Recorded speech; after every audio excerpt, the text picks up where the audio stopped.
next-gen perimeter protection, 24/7 monitoring, and interior motion sensing. And right now, get a free Sloman Shield security system and doorbell camera, all professionally installed, for free.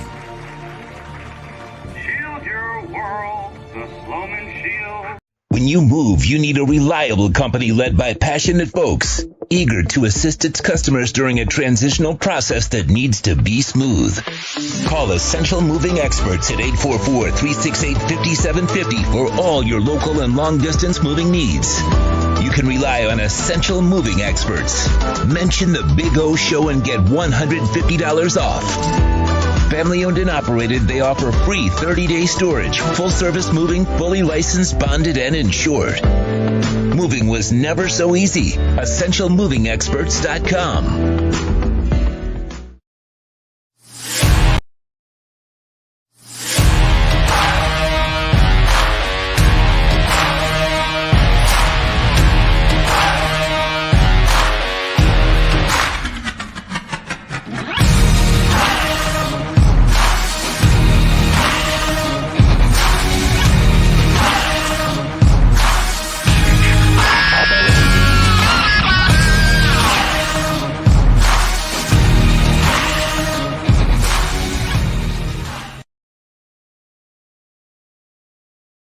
Statements or beliefs expressed on the following program by the host, guests, or callers are not necessarily the opinions of FantasyXS.com, Media Group Inc. ownership, management, sponsors, or website.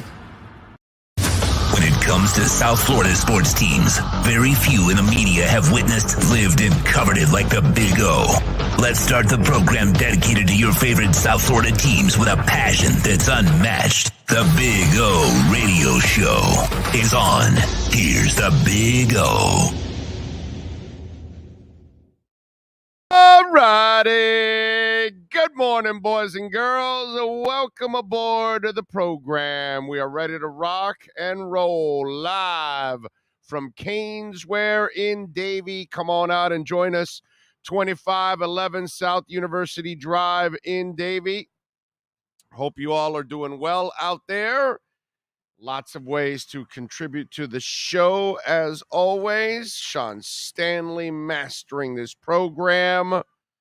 Jeff is out here at Caneswear, ready to take care of you. Brett is somewhere around here also. So we got all the folks out here just ready to go.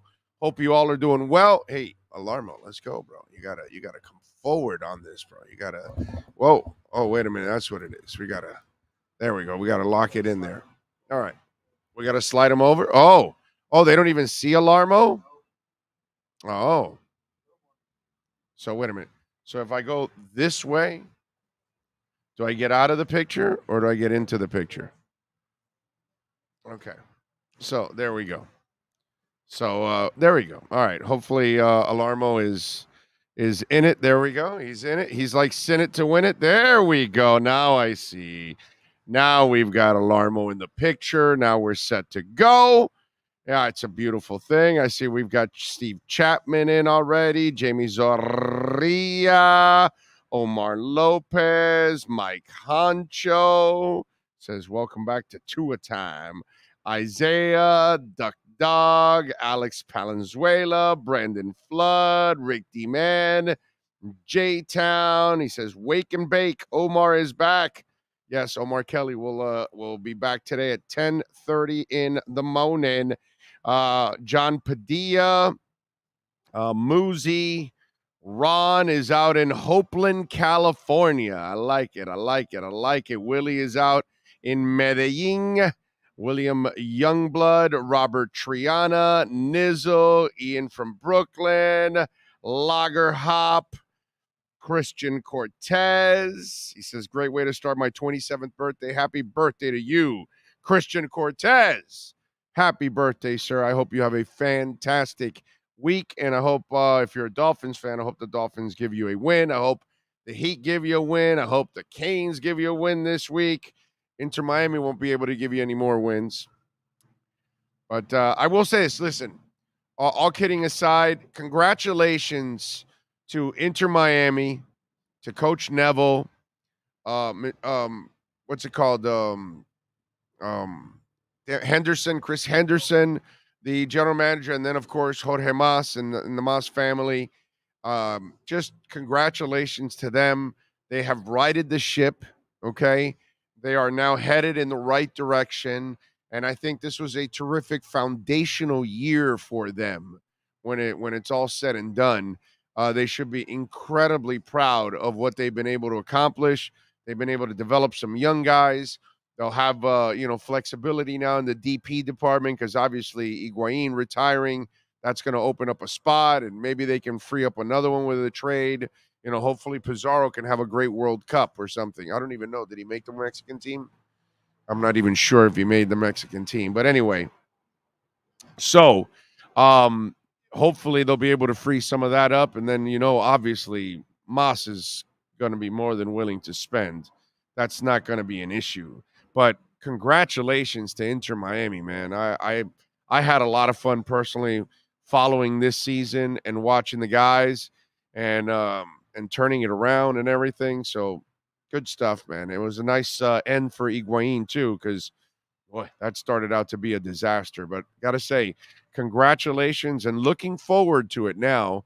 Henderson and Neville have definitely earned new contracts, and I'm looking forward to see what they can build from here on out.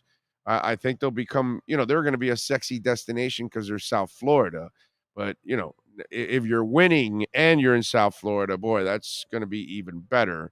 So congratulations to them. I know it sucks that they lost 3-0 yesterday, but nothing to be disappointed about as Inter Miami fans. I was very, very happy. So congratulations to them on that one. Might as well, give them a little love this morning because they definitely deserve it.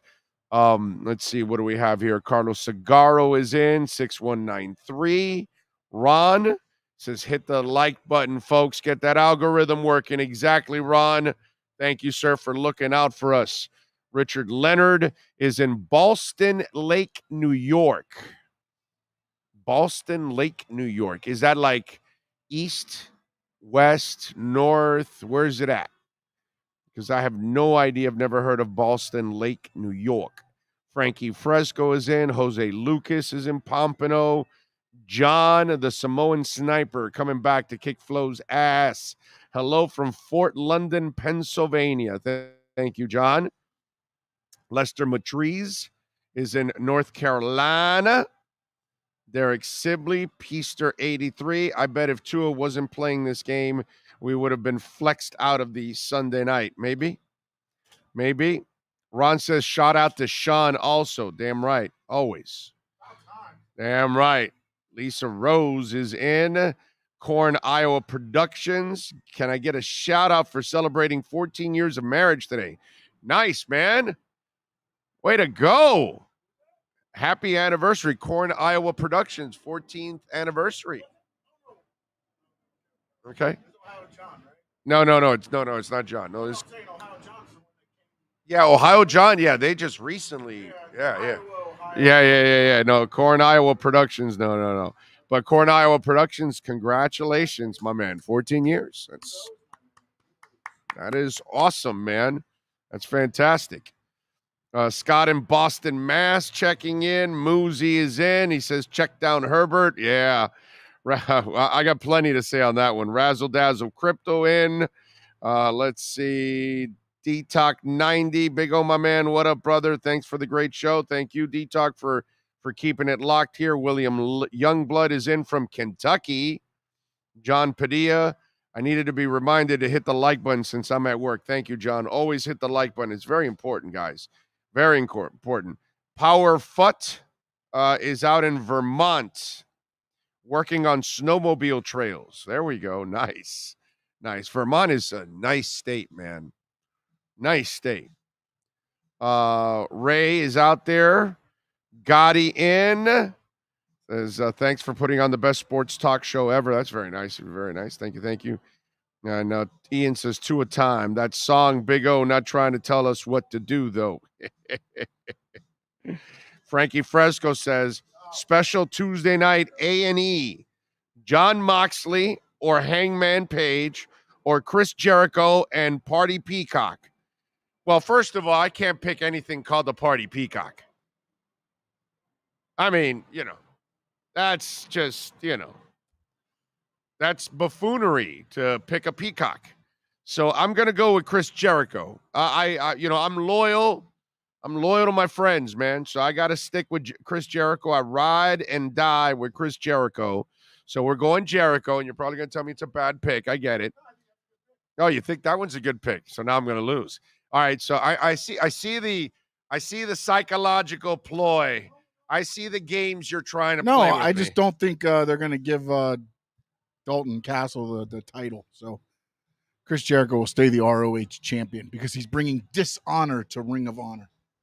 I like it. Yeah, Okay, there we good. go. What about Moxley and Page? Well. Hangman or Mox? I'm a big fan of Paige Sporanic.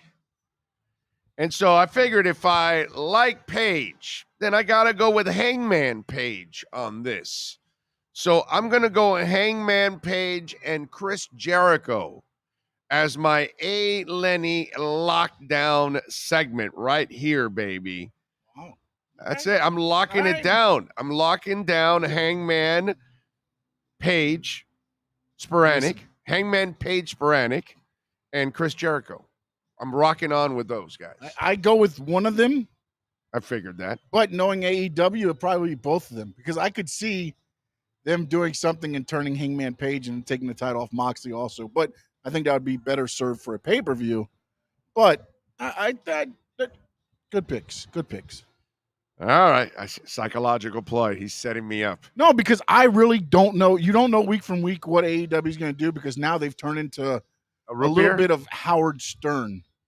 Oh. They give you that little shock once a week, like, oh, I didn't expect that. So you never know where it's going to come, though, in the show. I got you. By the way, 6193 says, celebrating 46 years of non-marital commitment. Congratulations. Yeah, that's strong. Jim Gleason is in the house. Edwin Montero says, it would be nice if LGI blossoms these next few games. Oh, you're talking about Iggy. Yes. Yeah, it would be nice. Would be really nice. Would be, God. You know what? Before you get into the serious stuff, yeah, it'd be nice just to have the announcer say his name so much. Yeah, that's true. That's true. That is true. But it would be nice because if Iggy turns out, think about this, if Iggy then breaks out, then you could actually make a move with one of your starting corners in the offseason. And I'm talking about outright cutting them or trading them or whatever, and it's probably going to be Byron, of course. But what I'm saying is that you could save yourself a lot of money in the cap because then you can develop the guy for another year, and he still won't be earning like big-time salary because he hasn't played to that level yet. So, again, you won't be even giving out a giant contract, but you'd give out another contract to him, and it'd kind of help you because then Trill Williams would come back, Needham would come back, and we'll see how Kader Kohu develops from here on out. And then, they'll probably go back into the draft and go find another guy. So you would have a lot of riches if that could happen. That to me would be the best thing. Obviously, it's great for Iggy that if the light goes on and he figures it out and, whatever, but who knows? Hey, maybe also, you saw more positives than negative this week from him. Maybe Pat and Sam are reaching him. You never know.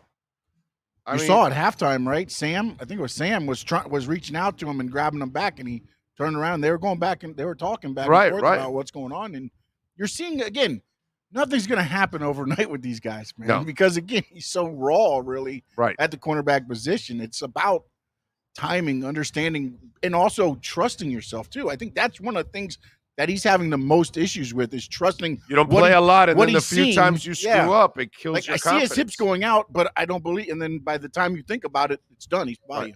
Right. And when you don't play a lot, and if you don't have a lot of success, then it kind of sticks with you.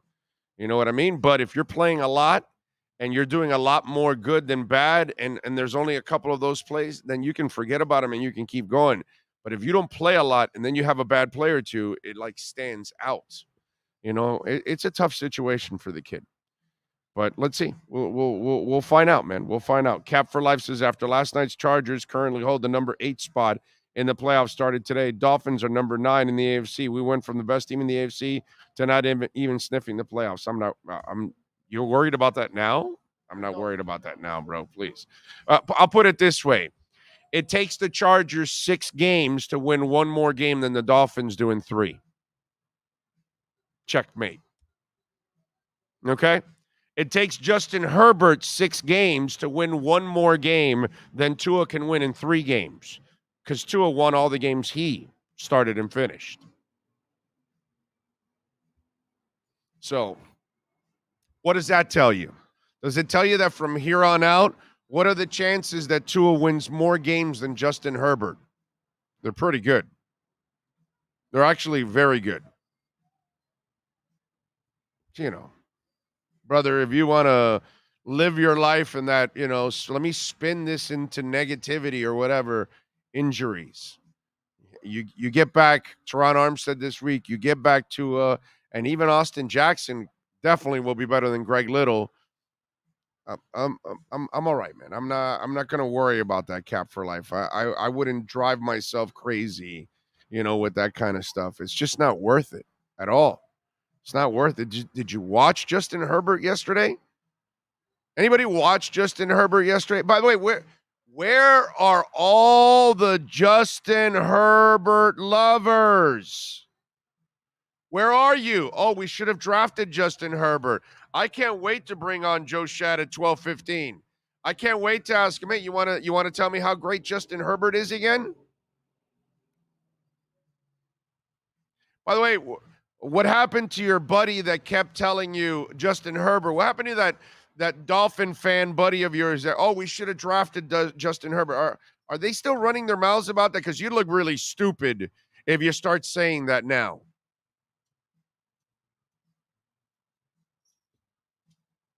And I thought for sure it was going to be a pick 6 yesterday when he threw that fourth quarter interception. I thought for sure the guy was going to bob and weave all the way down to the top go. This is what he does. And they gifted him that game yesterday, and he still couldn't drive them, even with the muff punt and everything. He could only get him 7 yards closer to get a field goal with an injured kicker. I mean, and he plays scared. There's nothing scared about Tua. Ever. Ever. Ever. At no point does he ever look scared. Justin Herbert, that guy plays scared. Again, where are you? Okay? Where are you? That's what I want to know. Where are you? Talk to me. Ray says, Big O, Dandy Donuts, Dunkin' Donuts, or Krispy Kreme? Dandy Donuts, of course. Anyway, seriously, where are you? I mean, do any of you at least have the balls to come out and talk about it? Because right now I know that there are people listening and watching on the chat board that were just yanking on that Justin Herbert chain. Where are you? Just wondering. By the way, I didn't listen today. Did you listen at all to Joe coming up? Oh, he was out? Oh, okay. They were on the Justin Herbert chain too. Were they have you even heard them like admit that, like, hey, we sound pretty stupid now continuing to talk about Justin Herbert? They weren't talking about Justin Herbert, right? But they didn't brag about him, right? They weren't. No, they weren't. Okay. No. Okay. No. Okay, because that stupidity was going on that show all over the place. I'm just wondering, I know who I listened again. I listened on the way here, so it was. I was listening to music today, so I was obviously talking on the phone a couple of times, but I'm just wondering where are those people? Because I know who are the Tua negative people. I know who are the ones that didn't believe, and I know who were the Herbert chain pullers. So I'm just wondering, has your friend told you anything about Herbert?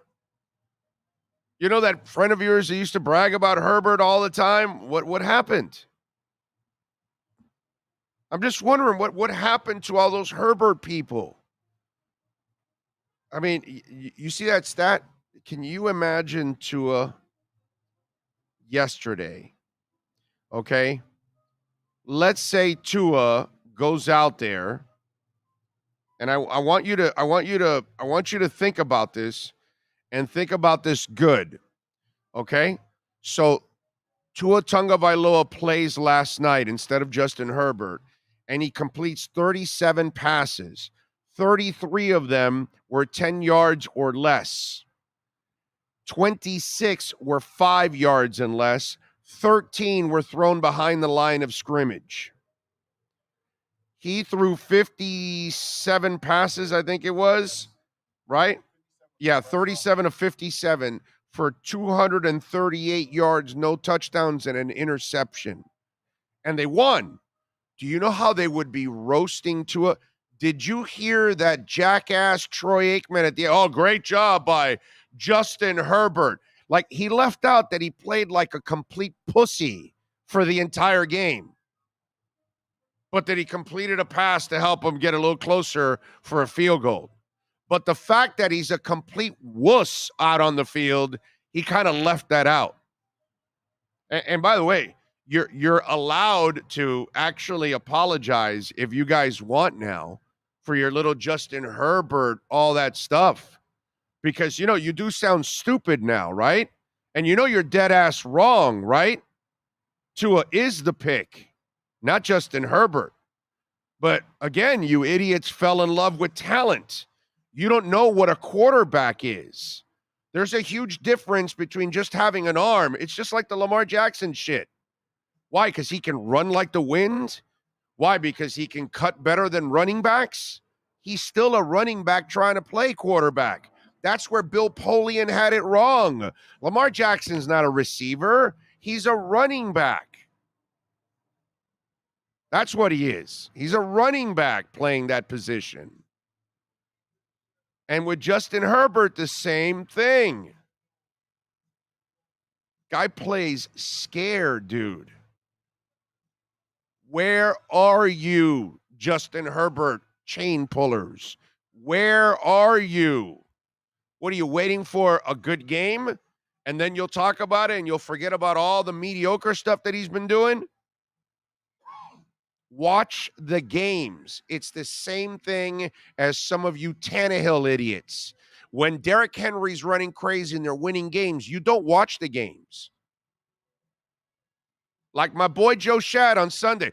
Oh, Zach Wilson and the Jets went over to Green Bay and won against Green. No, they didn't, Joe. Watch the games. Zach Wilson was nothing in that game. But, you know, it's the same crap. Tannehill wasn't winning those games. He was along for the ride, but you people don't watch the games. You just look at the score and you look at some stats, but you didn't watch the game. And if you watch the games for the Chargers, you'll see he rarely is the difference maker at all. Oh, and by the way, now he's got a whole bunch of adversity. I don't see him overcoming anything.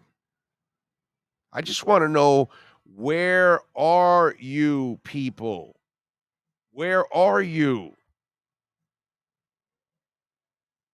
Right? So when he puts up some empty stats, you're talking shit about Justin Herbert.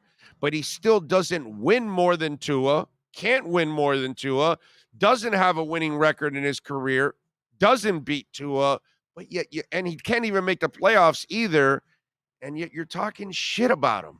Oh, and by the way, Tua wins more games than him and has played in less games than him. Suck on that. And Tua has won more games than him with lesser talent. Suck on that. Where are you? Where are you cowards? Because that's what you are. You're cowards. That's the beauty of this show here. We are here every day, right or wrong, and we'll be the first to admit when we're wrong. But I love the people that like to throw rocks and hide, because there's a shit ton of you guys out there and women that were talking about Justin Herbert like he's the second coming and like the Dolphins made a mistake. Well, guess what? It doesn't look like a mistake to me. I'll still take Tua missing a couple games over Justin Herbert every day of the week and twice on Sundays. And by the way, Tua is still the better quarterback this season than Justin Herbert. That's how much our lawnmower was freaking out. No. Yeah, he does. Yeah, he does. But send him a reminder. You know? So, yeah.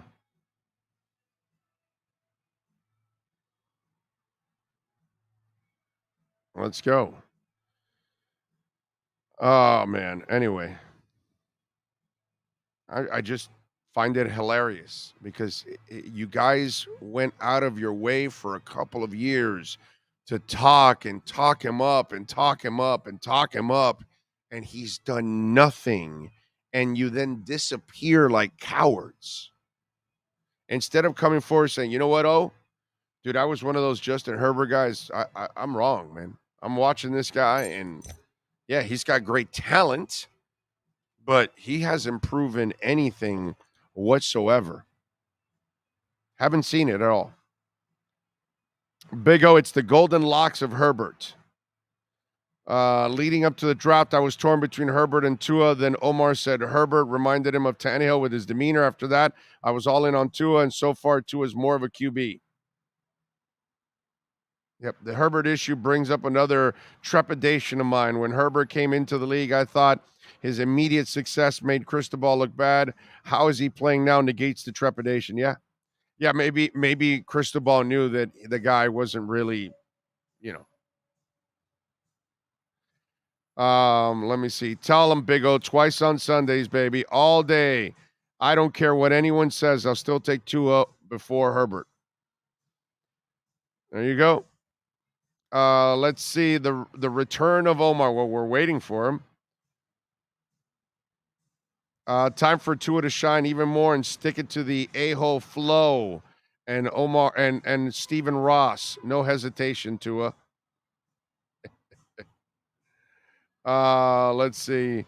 Orlando Alzgar, you block everybody that disagrees with you. No, not at all. I got plenty of people that disagree with me. It's the ones that are idiots. The ones that are abusive. Those are the ones. The ones that think that they can, force their points in. There's plenty of people right now disagreeing with you. So, I mean, we haven't blocked anybody. No, we don't block people that disagree. Yeah. We block the people that are abusive and disrespectful. That's what it is. So that's what we do. Big O, we're not getting anything out of a return game. They need dedicated returners that will make plays, not the one of the O and the D starters that you can't afford to lose. Yeah. Yeah, that is a need they need to find. But remember, they only had a couple of picks this year. And Flo forced the trade last year of Jakeem Grant, and now the poor kid is injured. He could have stayed here and could have been the returner still, and I had no problem with him being the returner here. So, what can I tell you? I was told Herbert was the closest thing to Marino. He isn't better than Marino. If you pulled Marino out of retirement today, I mean, to compare Herbert to Marino is just so stupid. It's about the most ridiculous thing in the world. So I'm glad. Says you literally blocked the guy yesterday. Oh no, no, sir. That was stupid questions. Yeah, no, that's the other thing. You forgot about that. That I block people who are stupid. So if you're stupid or you're like a troll, and I know that you're stupid or that you're a troll, then, and if I tell you you're dumb and you don't know what you're talking about, but then you continue on a stupid rant, then yeah, we will block you. Yeah. My brother, that's just the way it goes. We need competence on the chat board. If you're going to contribute, you got to be competent. If you're not competent, what can I tell you? Cigar goes, Cigar and I have disagreed plenty of times. He goes, I've disagreed with him plenty of times. Been listening a long time. He never blocked me or even got close. Oh, why would I block you? Because we disagree? Disagree's great. It's the way you want to disagree. That's the difference. You want to post it like 87 times. Or you want to say something stupid that's clearly stupid, and then you continue on that whole thing. So then, yeah. So, who started what? Who started this whole conversation? Orlando Alzagari. Oh, the fake one? Yeah. He's blocked. Okay. What's good is a winning percentage at home in January. Let's hope so. Dolphins are actively listening to offers for Gesicki. However, they aren't shopping him. In other news, water is wet. Well, that's the way you got to act. You got to act like you're not shopping, so that way you get calls. Because if you act like you're shopping, then that means you are trying to get rid of something, so then the offers are less. So you have to play the game like you're not trying to do that. Okay? And Andrew, you're welcome for the birthday wishes, my brother. On what? I was kidding about the fake Big O blocked. It was a joke. It missed its spot. Yeah. At least for now. Mike No-Go Zone says, good morning, everybody. I was lucky enough to attend the watch party for Inter Miami last night at La Tropical Brewery. Too bad they lost. Where is La Tropical Brewery? You say Wynwood? Okay. It sounds very Wynwood-ish. You're right about that. CSR Collectibles, thank you, sir, for the love in the super chat. He says, Big O, can this be written any better? Flo comes back to Miami. Ross suspension is over. Tua's back. Prime time. Everybody's watching. Enjoy the show. You did predict this a few weeks ago. Well, we get it right sometimes. Sometimes. Anybody see Mike McDaniel yesterday?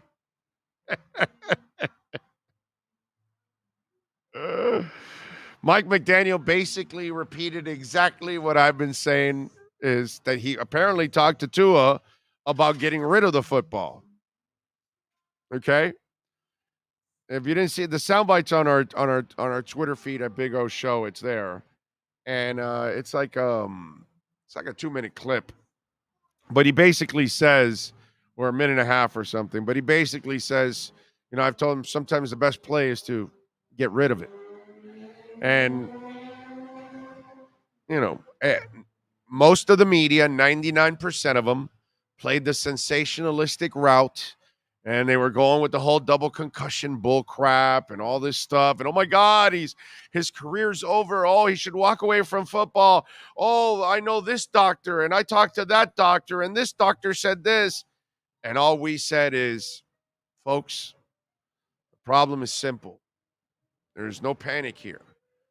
The young man has to learn how to get rid of the football. That's his real problem. It's not the offensive line. It's not the defender. It's Tua Tagovailoa. Pretty simple. That's what we told you a couple weeks ago. We told you this a couple weeks ago. We told you that he was going to miss the next couple of games. We told you he'd take 24 days off from the Thursday night all the way till Sunday night. Optics, they had to sit him out for the 2 games. He probably could have played against the Jets because he's one of those guys that recovers quickly. Other guys don't, but he seems to be one of those guys that recovers quickly. But optics, they had to keep him out. That's all. And the problem is really not that complicated. And it's certainly not that sensationalistic. But again, TV media, especially the TV media, they had to go after the doctors. They had to go after the concussions. They had to play the drama, the fingers. They had to do all of that to sell it, to get the clickbait going, because it's too boring to do what I do. Sit here and tell you They're all full of shit. They're all playing sensationalistic crap to get you to go and panic and watch and then come back to the realistic people like myself and say, well, that doctor says he should quit. And this doctor says his life is on the line. And that doctor says this and that doctor says that. And yet we told you exactly what the real problem is. And it's all Tua Tagovailoa. And Mike McDaniel basically said that yesterday. Tomorrow we will ask him. Okay? Once and for all. Kind of takes a little bit to shine off the question because McDaniel addressed it yesterday. But still not going to stop me from going over there and I'm going to ask him the question the way it needs to be asked, specifically with actual facts. And let's see his response, which, by the way, I can tell you ahead of time, he's going to give you the right answer.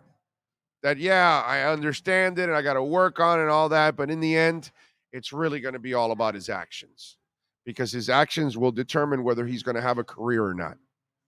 If he wants to keep hanging on to the ball, we know what's going to end up happening. If he wants to get rid of the ball, then he can play a hell of a long time and have a fantastic career. But he's got to learn to get rid of the football.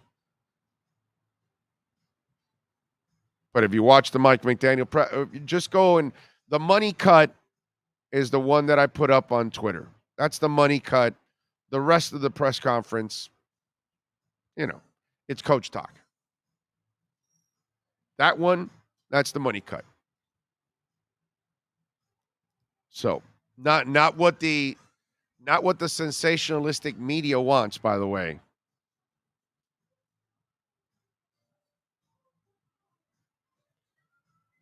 Okay. All right. It's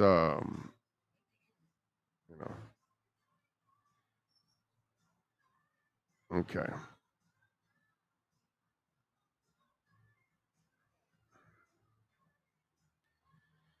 We are awaiting Omar. I am going to send him something because since he has an absolutely shitty ass memory, I need to send him something.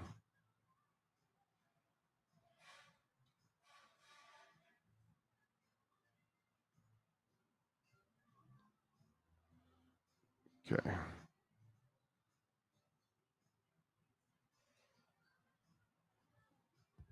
All right. Big O, what are your thoughts on William Jackson trade? I don't know. Is there a trade? Are there talks? No idea.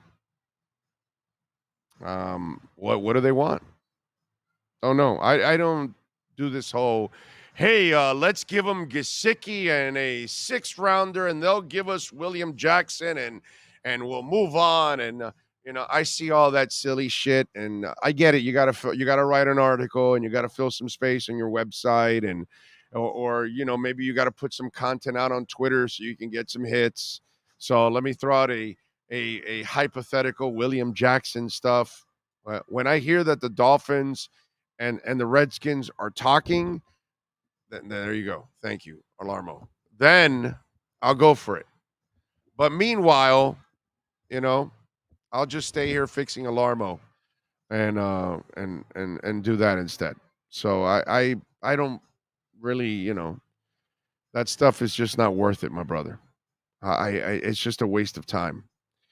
Appreciate the joy of the Ravens Buffalo games. One more coming this Sunday. Let's do it. Exactly. Big O, it's almost similar to kill the man with the ball, get rid of it, and get rid of it if you ain't got moves. Exactly. That's it. Does that independent doc have a good case to sue? Well, Max Joint, you listen to this show enough. What did I say the second it happened? I'll believe all of this stuff when there's what? Lawsuit. When there's lawsuits. When there's lawsuits. Is Tua suing because they mishandled his situation? No. Is the NFLPA suing because doctor mishandled the situation? No. Is the NFL suing because they mishandled the situation? No. Is the doctor that was dismissed, they just pay him off and give him a letter, a confidentiality agreement? Because there's no, because if you're saying that there was malpractice, and the NFL says there's no malpractice, but the NFLPA says, so the doctor now has the league behind him that he could sue the NFLPA for, you're damaging my reputation. How come there isn't a lawsuit? I already talked about this a couple of weeks ago. As usual, it's not to blow smoke up our asses here, but as usual, we're miles and miles ahead of almost every sports talk show out there. Miles and miles ahead. Because we talk about what actually happened to Tua. We read right through the bullshit of the NFL, and we tell you exactly where the lawsuits. Because when there's malpractice, when things haven't been handled medically right, aren't you suing? I know I'm suing. You want to mishandle something in my body or my family? I'm suing your ass. You made a medical mistake on a family member of mine? I'm suing your ass. I already talked about this a couple weeks back. I guess I can repeat content that's a couple weeks old to kind of refreshen it.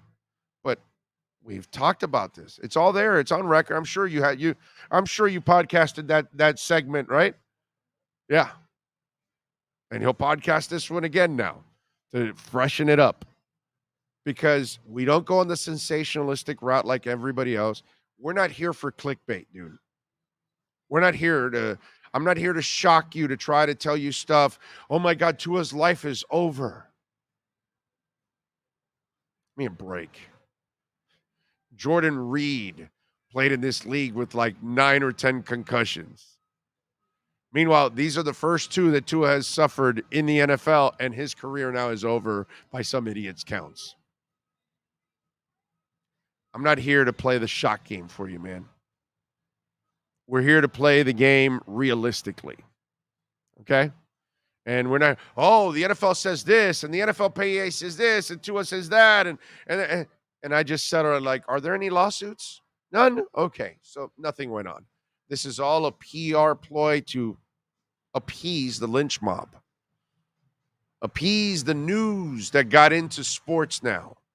Oh, did you see Tua Tagovailoa's injury and his fingers? And, oh, my God, football's so dangerous and that and this and that. And they don't talk about a firefighter going into a blazing building. They don't got any of that. No. They don't talk about any of that. They don't talk about the surfer on a 60-foot wave crashing down, probably suffering concussions, broken bones, all kinds of stuff. They don't care about that.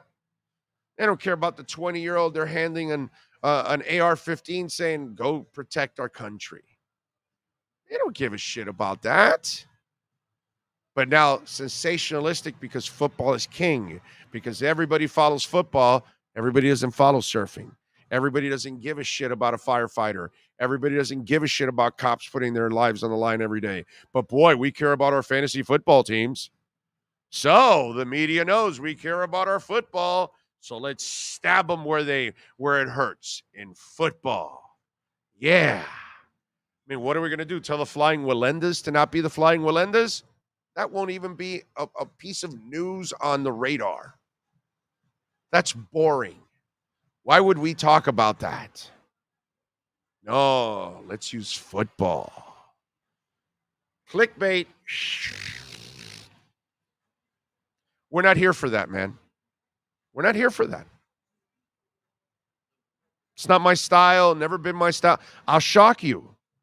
I will. I'll shock you by telling you, yeah, no, Justin Herbert's overrated while he's putting up numbers.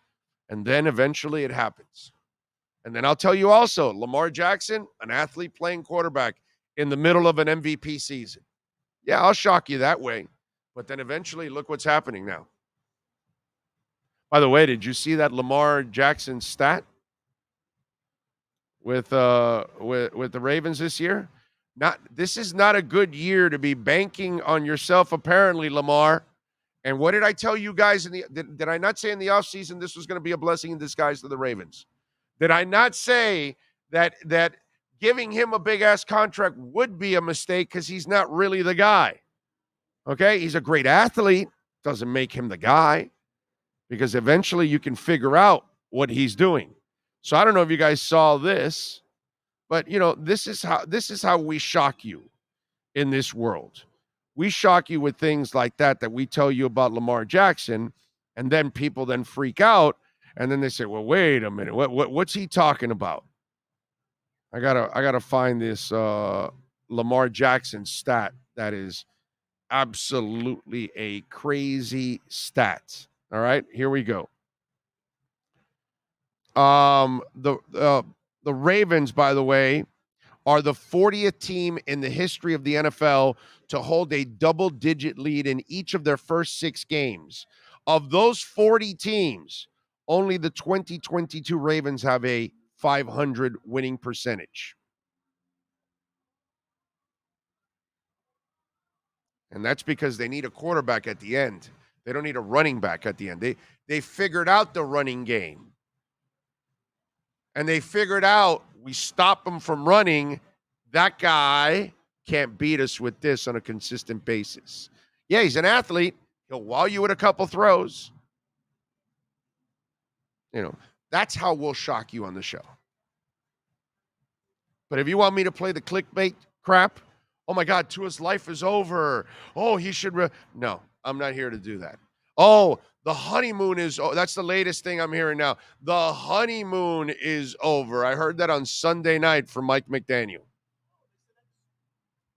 What happened? They said that this morning, that possibly the honeymoon may be over for Mike McDaniel. Oh, well, Sunday night I was hearing that. I'm like, Mike McDaniel showed me he's a badass coach on Sunday. That's what he showed me. He just needs a few more healthy bodies, and he gets back to winning all these games. You know what I'm saying? He just needs his real quarterback back there, and then he wins all these games. That's kind of the way I look at it. But the Sunday night, I was listening to that already. Oh, no. Yeah, no, he's lost 3 in a row. That's it. The honeymoon's over. And I'm like, he's proving to me in the middle of all of this that he can coach his ass off. What are you talking about?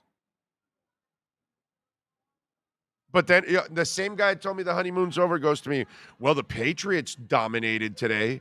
And I'm like, the Dolphins dominated the Patriots, dude. What's your point?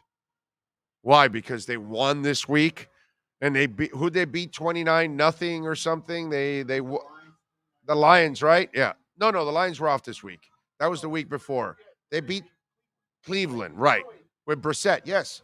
Yeah, with Jabroni. Yeah. They kicked Jabroni's ass this week. Like, really, dude? Like a team that can only run. And guess what? The Patriots have a very good front seven. They actually have a very good defense.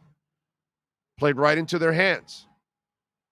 Perfect, because Brissett's not going to beat you with his arm.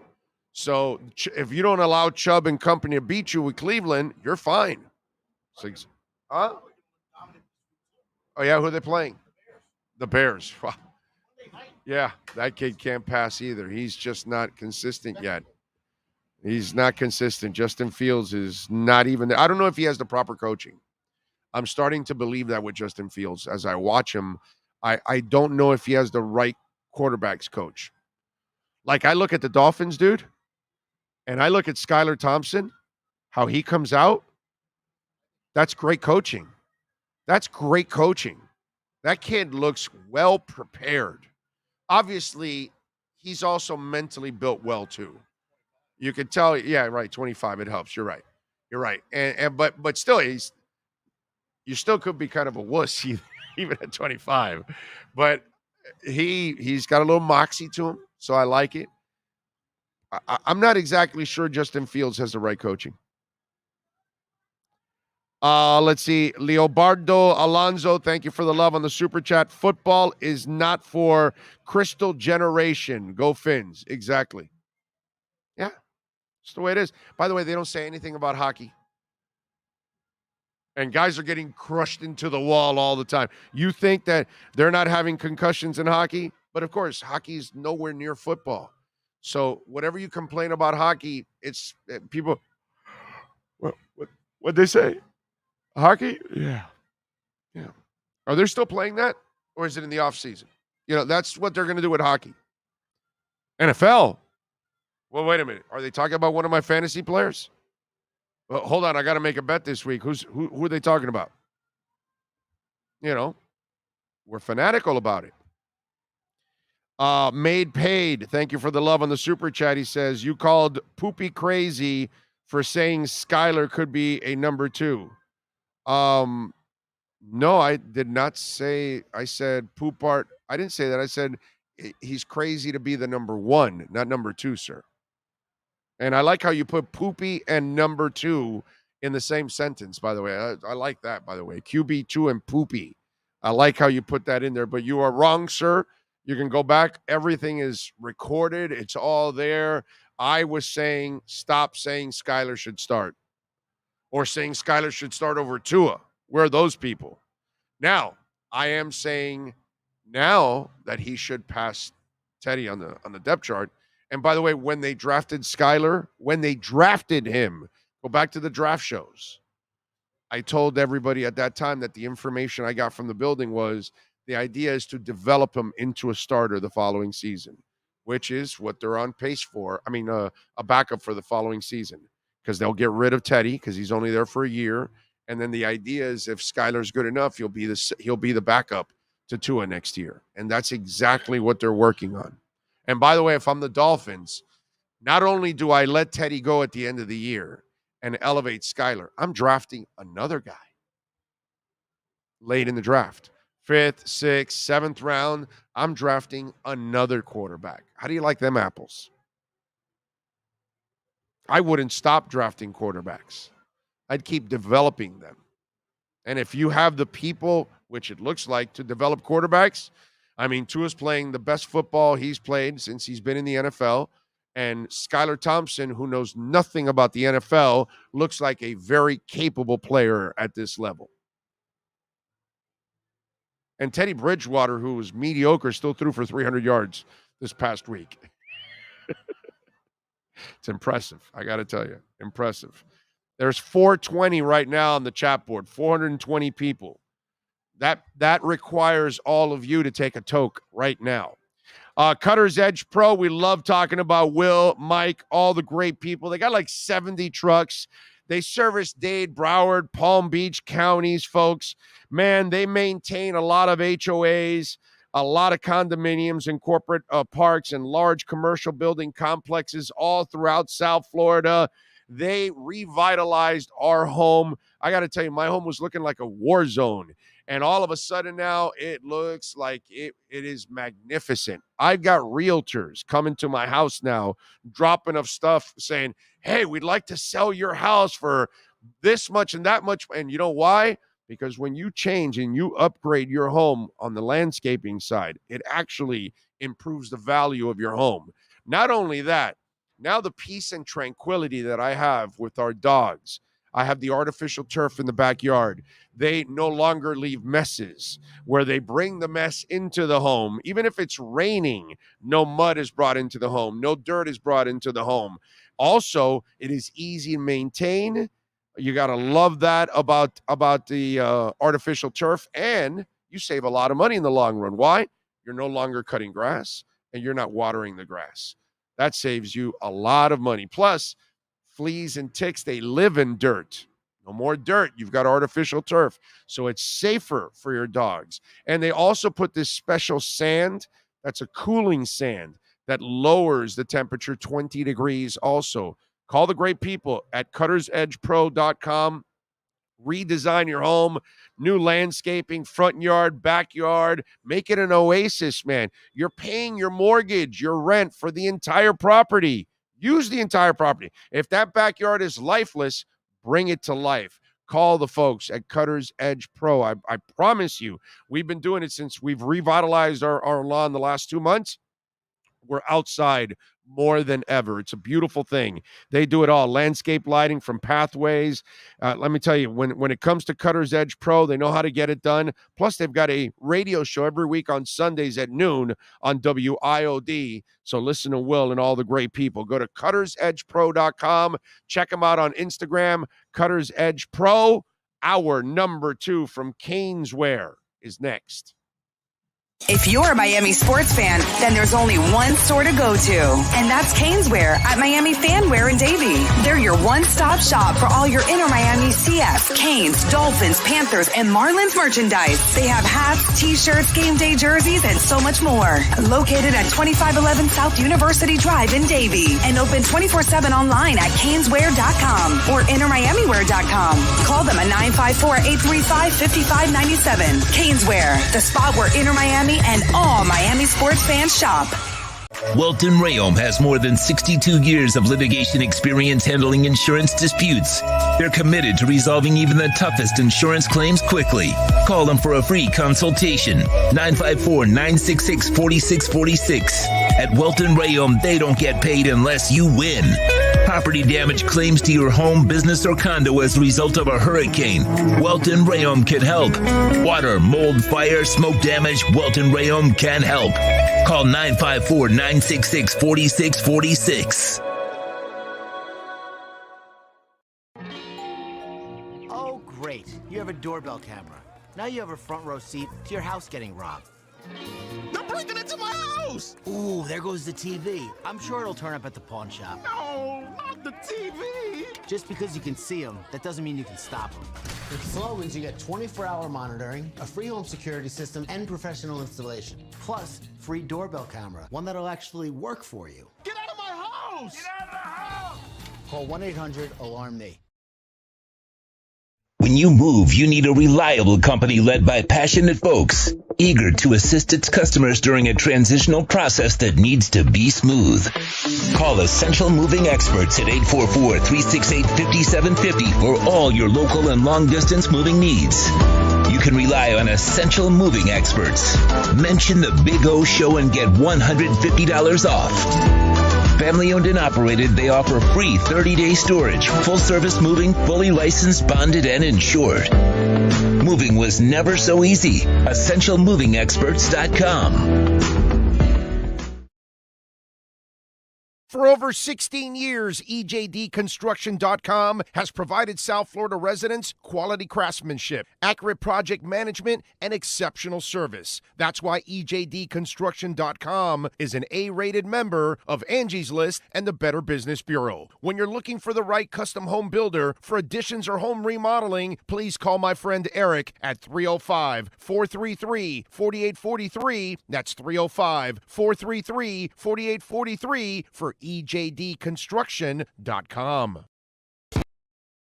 Welcome to Red Light Therapy, a revolutionary technology perfected by NASA to aid in muscle strengthening and recovery. Red and infrared light has the capacity to penetrate deep into the cell's mitochondria, potentially leading to increased energy, faster recovery, and the optimal performance your body demands. Train, fight, recover.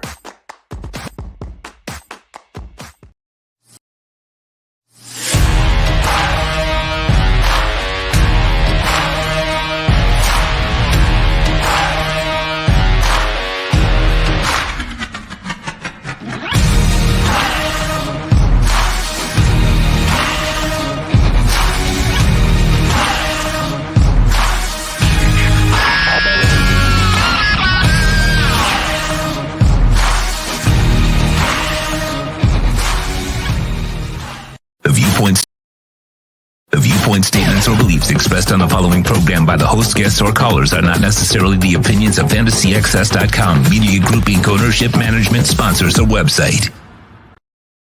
When it comes to South Florida sports teams, very few in the media have witnessed, lived, and covered it like the Big O. Let's start the program dedicated to your favorite South Florida teams with a passion that's unmatched. The Big O Radio Show is on. Here's the Big O. All right. We're back. Hour number 2 of the program. John Rouse is in the house. John Rouse came by to say hi. Appreciate those of you. We're out here at Caneswear, 2511 South University Drive in Davie. Come on by, man. Say hi. Would love to meet you. Take a picture, whatever it is. And, of course, you get an opportunity to get some great, Miami Dolphins gear, Hurricanes gear, Inter Miami gear, Miami Heat gear, Florida Panthers gear, probably Miami Marlins gear on discount. I don't know. I'm just guessing. I'm not sure it'll be on discount, but I mean, I don't know how yesterday. Some guy was complaining something about, it was a Mike McDaniel thing too. It was also yesterday, it was another guy that was saying, oh no, dude, the honeymoon is over. And I go, no, I'm sorry, dude. I think he's proven he's a heck of a coach. And the guy goes to me, I want negative Big O back. So you know what I answered to him? All right, let's talk Marlins. You know what I love about some of you fans out there? You really don't understand me. You don't get me. Some of you think I'm negative to be negative. No. I'm negative because we have Dave Wannstedt and Cam Cameron and, rest in peace, Tony Sperano. You're a fabulous man, but bro, you drove me crazy celebrating field goals. Or Adam Gase and, starting social distancing before everybody even made it, or flow or something. Yeah, I can get negative when it's like bad. Of course, you want to keep Jeffrey Lurie around? Then yeah, of course I'm going to be negative.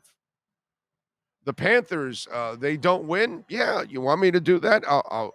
I call them Pussycats last year. Their theme song was meow, meow, meow, meow, meow, meow. There was a Meow Mix song. You want me to give me something that I am supposed to be negative about. But if you want me to be negative about Mario Cristobal, no, I'm not going to do that, bro. Now, are there things that Mario needs to correct? Of course. But if you want me to fire Mario Cristobal, no, I'm not doing that, dude. You want me to fire Spo, or you want me to be mad at Riley? No, I'm not doing that. I can be a little bothered that Mickey Arison, maybe I hear too much about the salary cap, the luxury tax thing. Yeah, that bothers me a little bit. But if it's going to bother me, if I'm going to be negative, I'm going to give you a real reason. I'm not going to sit here to, be negative just to let me stir it up. Okay? No, man. There's a reason why I'm going to tell you why this. But it's some of you out there, it's because it's your favorite team or something, and then you don't want to hear anything negative, so then all of a sudden you think I'm negative because of I'm just trying to be it. No, dude. It's just the reality of it. And that's where we're at. You want negative Big O back? Talk about drafting a QB. Exactly. Right. Yeah. We got a QB in Tua Tagovailoa. But it's like, you want me to be negative about Mike McDaniel? Why would I be? Guy's done a hell of a job. I believe in Mario Cristobal. I think he'll fix this. Problem is, he doesn't have the right character kids in there. And some of the guys that he brought in, those are the guys that are starting to play the best football right now for that team. And that tells me he needs to go get more guys. And that's his problem. But I'll be patient. Got to give the guy a few years to kind of get it done. I don't understand this whole thing about that you need to be negative about something just for the hell of it, pretty much, or just because you're frustrated about the situation. Yeah, exactly. That was the guy. That was another guy. It wasn't only Sunday night, but it was yesterday that the guy that wanted me to be negative was all about the McDaniel honeymoon over thing. And it's funny. So they were talking about that too on the radio today. That's hilarious. But the thing was, they both kind of edged on because of the injuries. You have to give McDaniel the benefit there. That's good. So they're right. I mean, they're right, but why would it even have to be just with the 3 games I saw? Oh, no. There shouldn't and I be saw any, how the team's been prepared. There should be no I still don't negativity, think but that you're frustrated with the injuries is what I'm saying. Well, you can be frustrated with the injuries, but that doesn't account for no, not at all. For McDaniel. And one thing that he's done a marvelous job of trying to overcome. I think Hollywood said, and I agree with him, is like a lot of people are getting mad at McDaniel for how the team is getting penalties. And he's like, at some point, it's on the players when they make penalties and false starts. I can understand scheme stuff, I get that. For sure. But when they're jumping off sides and they're all this stuff, like sometimes that's not the coach, that's the player. Unless it's habitual. And that's where now you got to see over the next couple of weeks, if this continues, then that's a problem on the coaches. In a game like this past week with the Canes, I blame the players, not the coaches, for a lot of the stupid penalties, for 18 penalties or something. That's ridiculous. Like, the players have got to get their crap together, because more often than not, there have been weeks where the Canes have not been the most. They haven't had a lot of penalties. They commit very few penalties. So when you do it, I got to then lay it on the players there. But if it's happening week in and week out throughout the whole season, then yeah, I will go after Mike McDaniel for that. But but it's how? too early for that right now. Let me ask you how, though. I don't understand that part of, like, how does it go on McDaniel? I mean, he can't pull anybody. No, I'm not saying a matter of pull, but you can't keep making mistakes.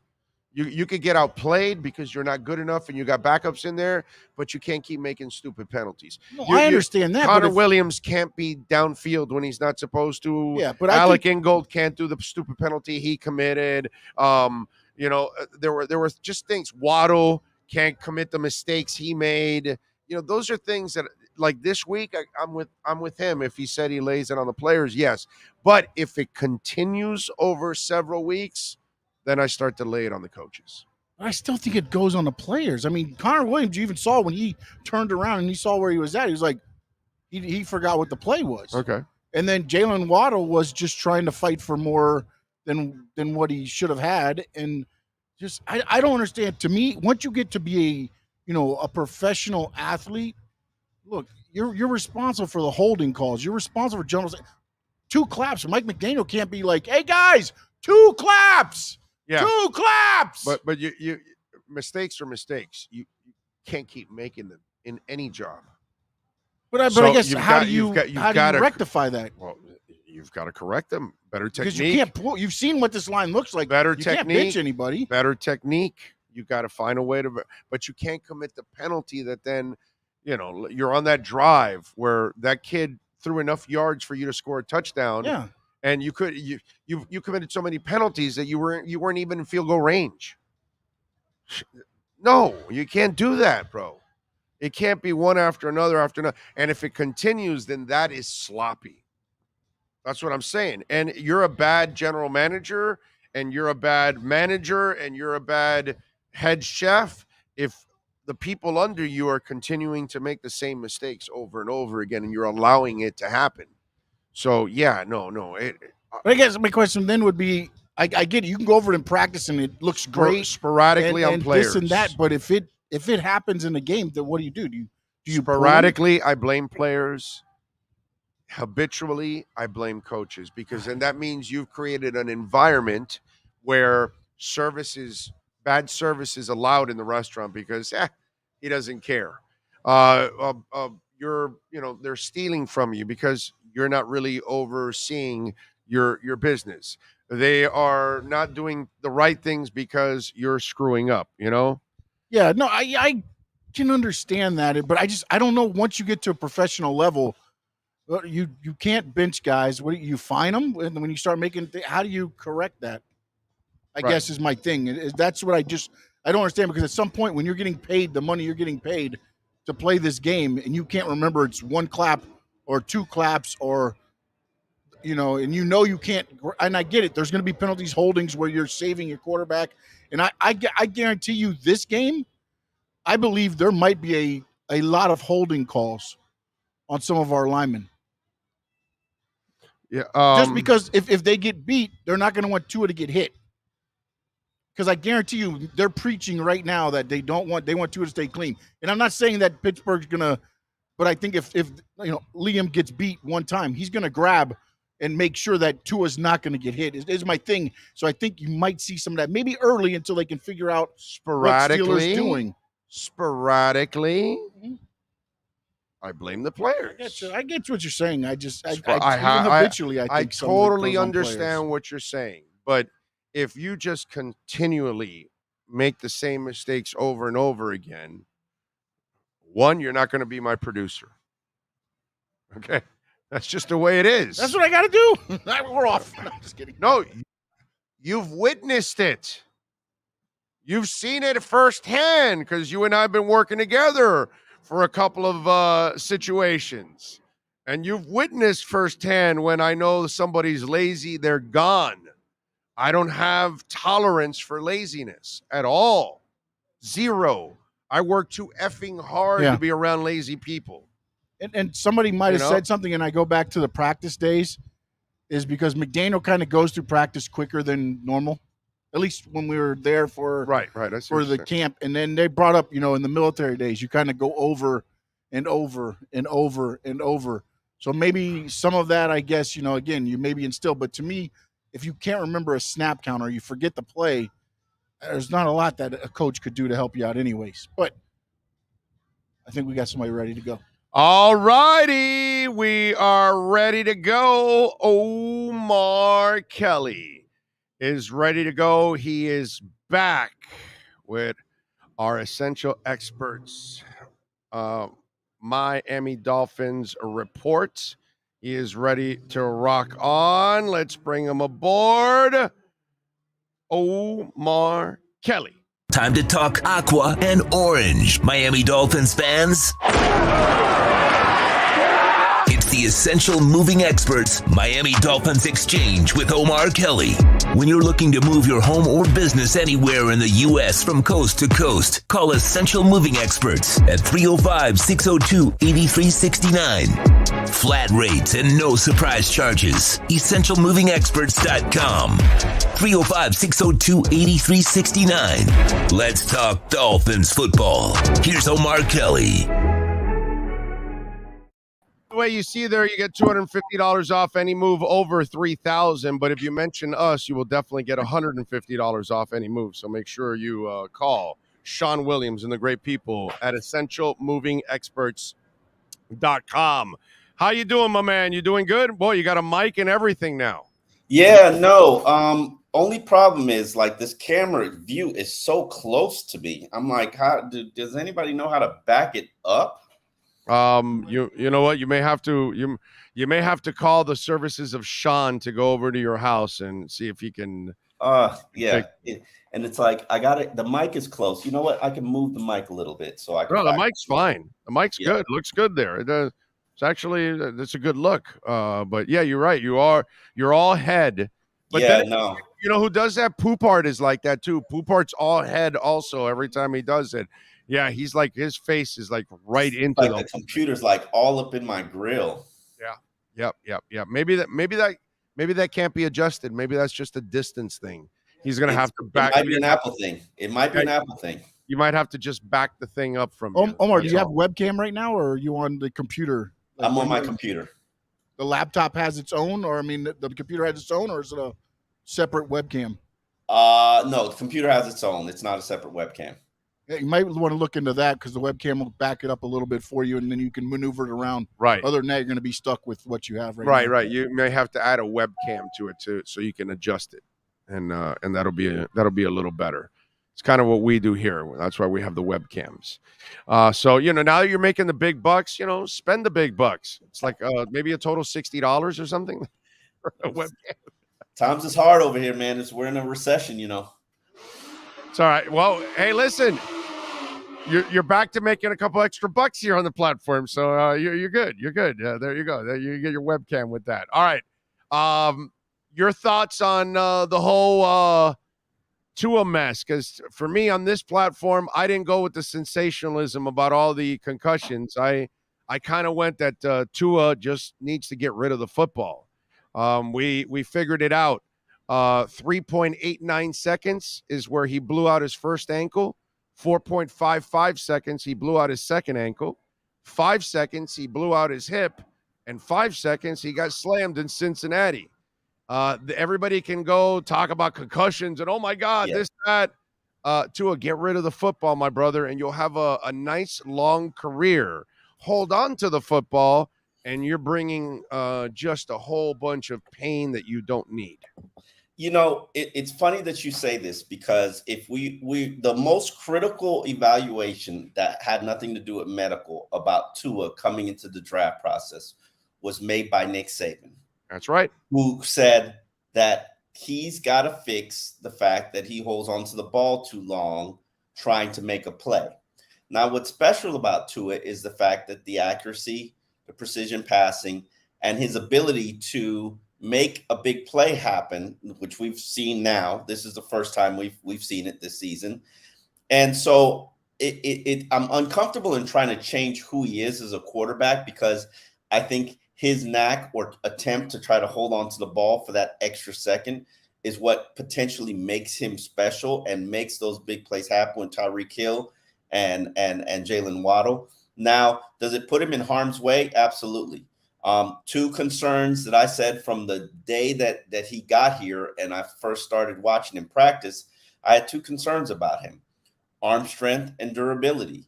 The arm strength is kind of, it's going to be what it's going to be. He's an NFL quarterback. He's not going to have a cannon, but he could deliver the big play. Where I concern myself is when he's trailing and he needs to throw something with velocity on the 15-yard outs.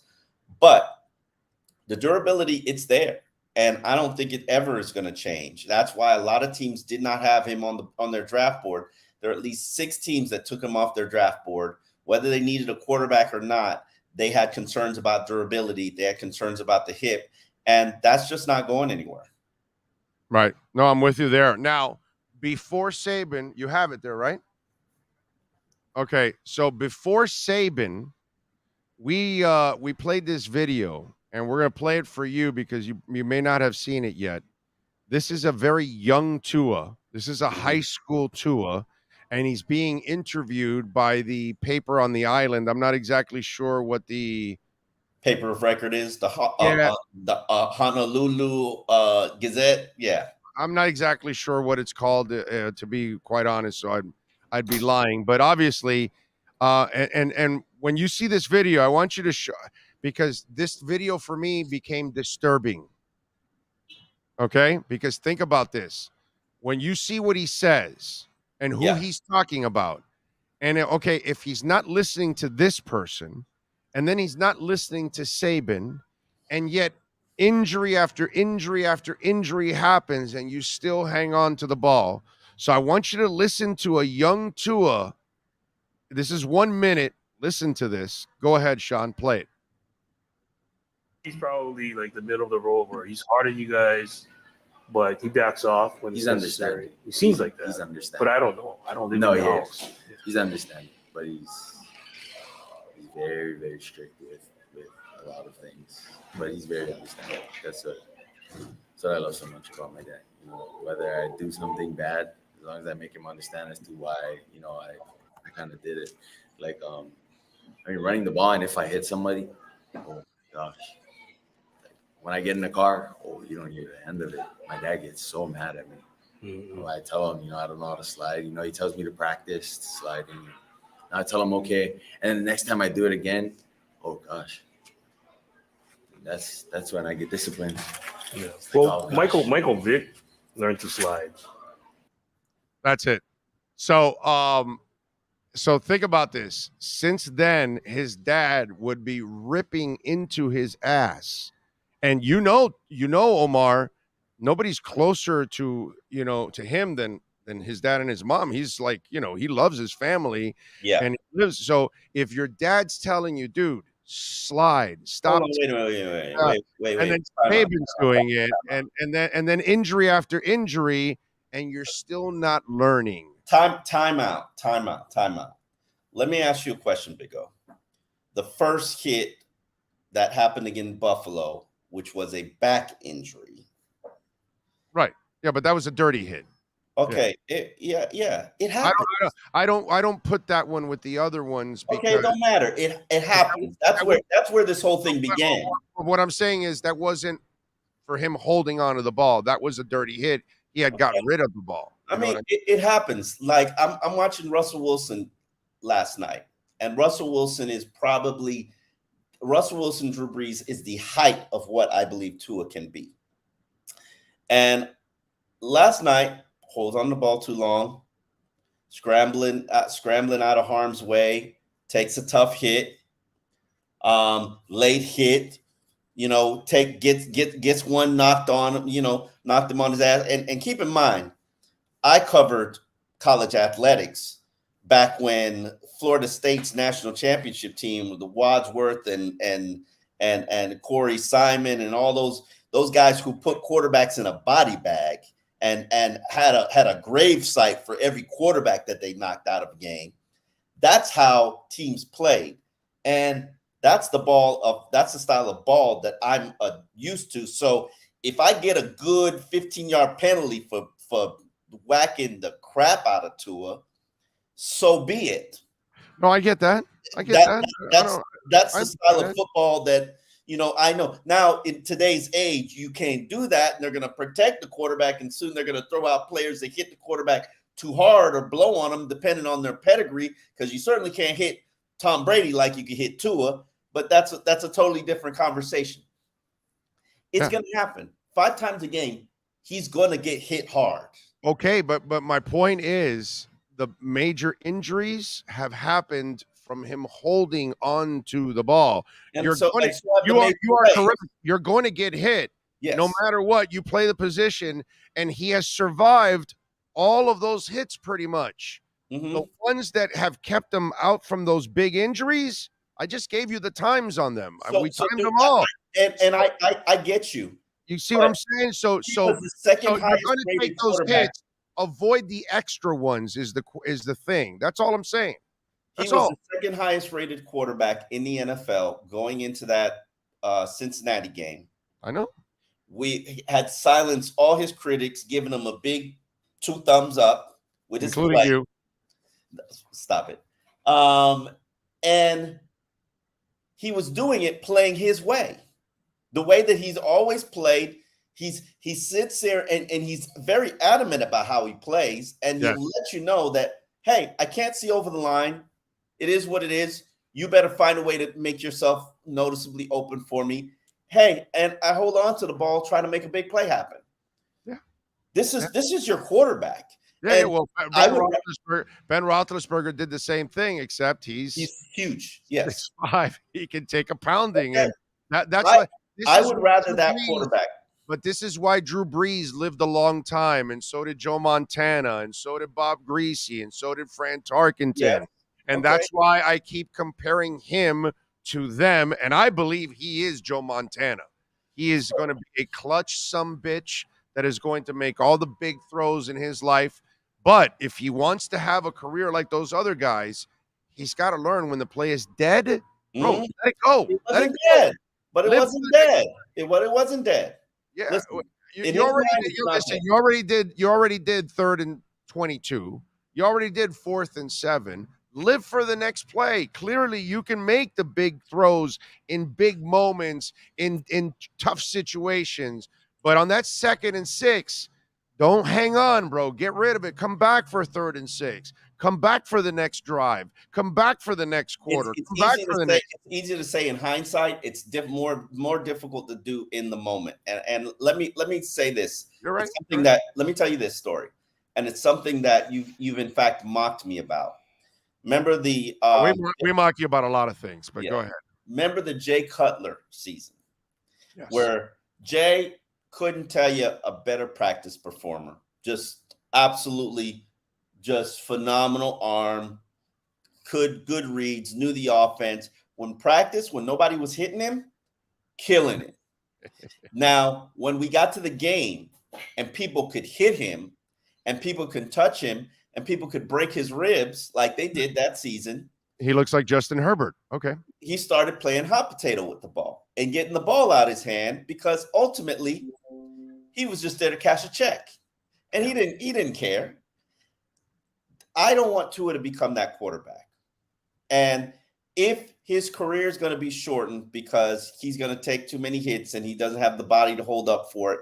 So be it. If I get 9 seasons of Tua playing at a high level as opposed to 16 seasons of Tua playing with Jay Cutler, give me the 9 seasons. Hell, give me the 7 seasons.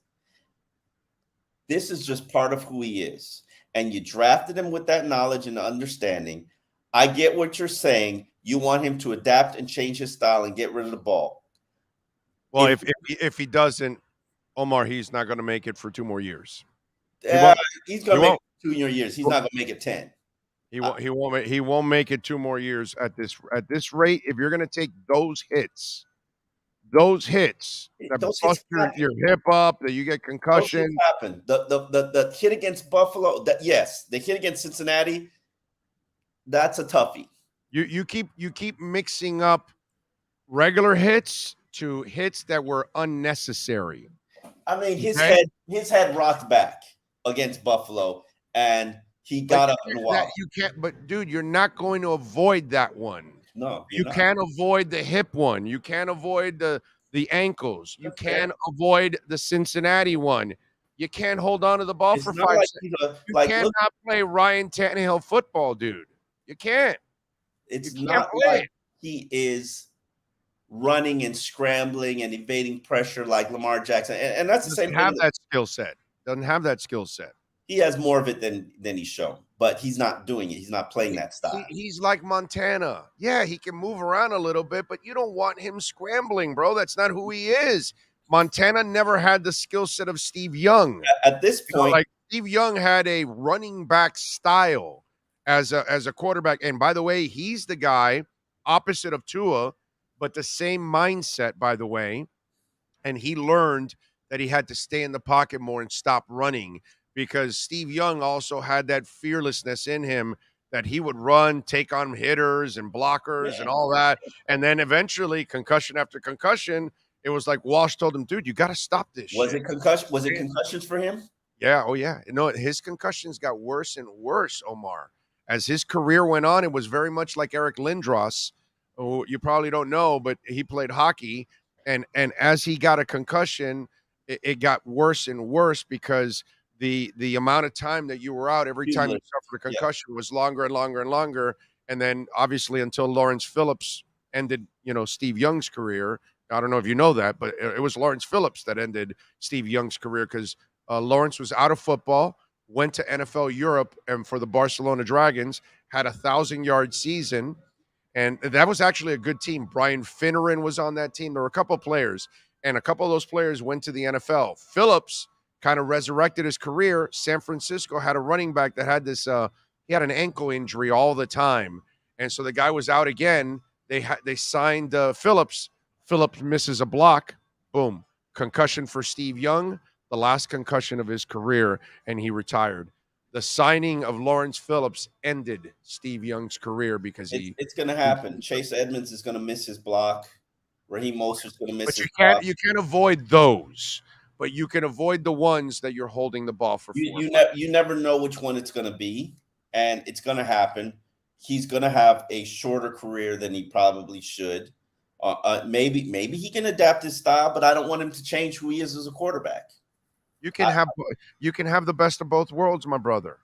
You can make plays and get rid of it. Marino was like that. Let's not do that. Let's not compare anybody to Marino. No. Listen to me before you snap. Relax. Okay, and I'm going to tell this to Tua tomorrow. Okay, because he likes to say that Marino pick a guy and let it fly. Nobody in the NFL, when the play was going to die, he let it fly. And so Tua should go back and watch that, because when Marino saw it, the play was done, bro, he got rid of it quickly. Yeah. So quickly, Omar, remember, I'm old. So quickly, I would have fans telling me, bro, why is Marino throwing the ball away? Why is Marino throwing the ball? Throw the ball away more? Yes. Okay. Yes. So let me ask you this question, because I personally want him to scramble for first downs more. I need 2 scrambles for first downs. I need Lamar Jackson and Ryan Tannehill to do that, because they're not great passers, and I can't count on them in key downs to make a key throw in a tight window. Tua, Marino, Montana, Drew Brees, these kind of guys, Mahomes. You know what? Throw the ball away. On 4th and 8, I'll go with you. On 3rd and 8, I'll go with you because you're a money player. You're a passer. So I'm with you. I'm with you on the athlete playing quarterback. Yeah, do that. The quarterback, the passer. He's an athlete playing. I'll take my chances.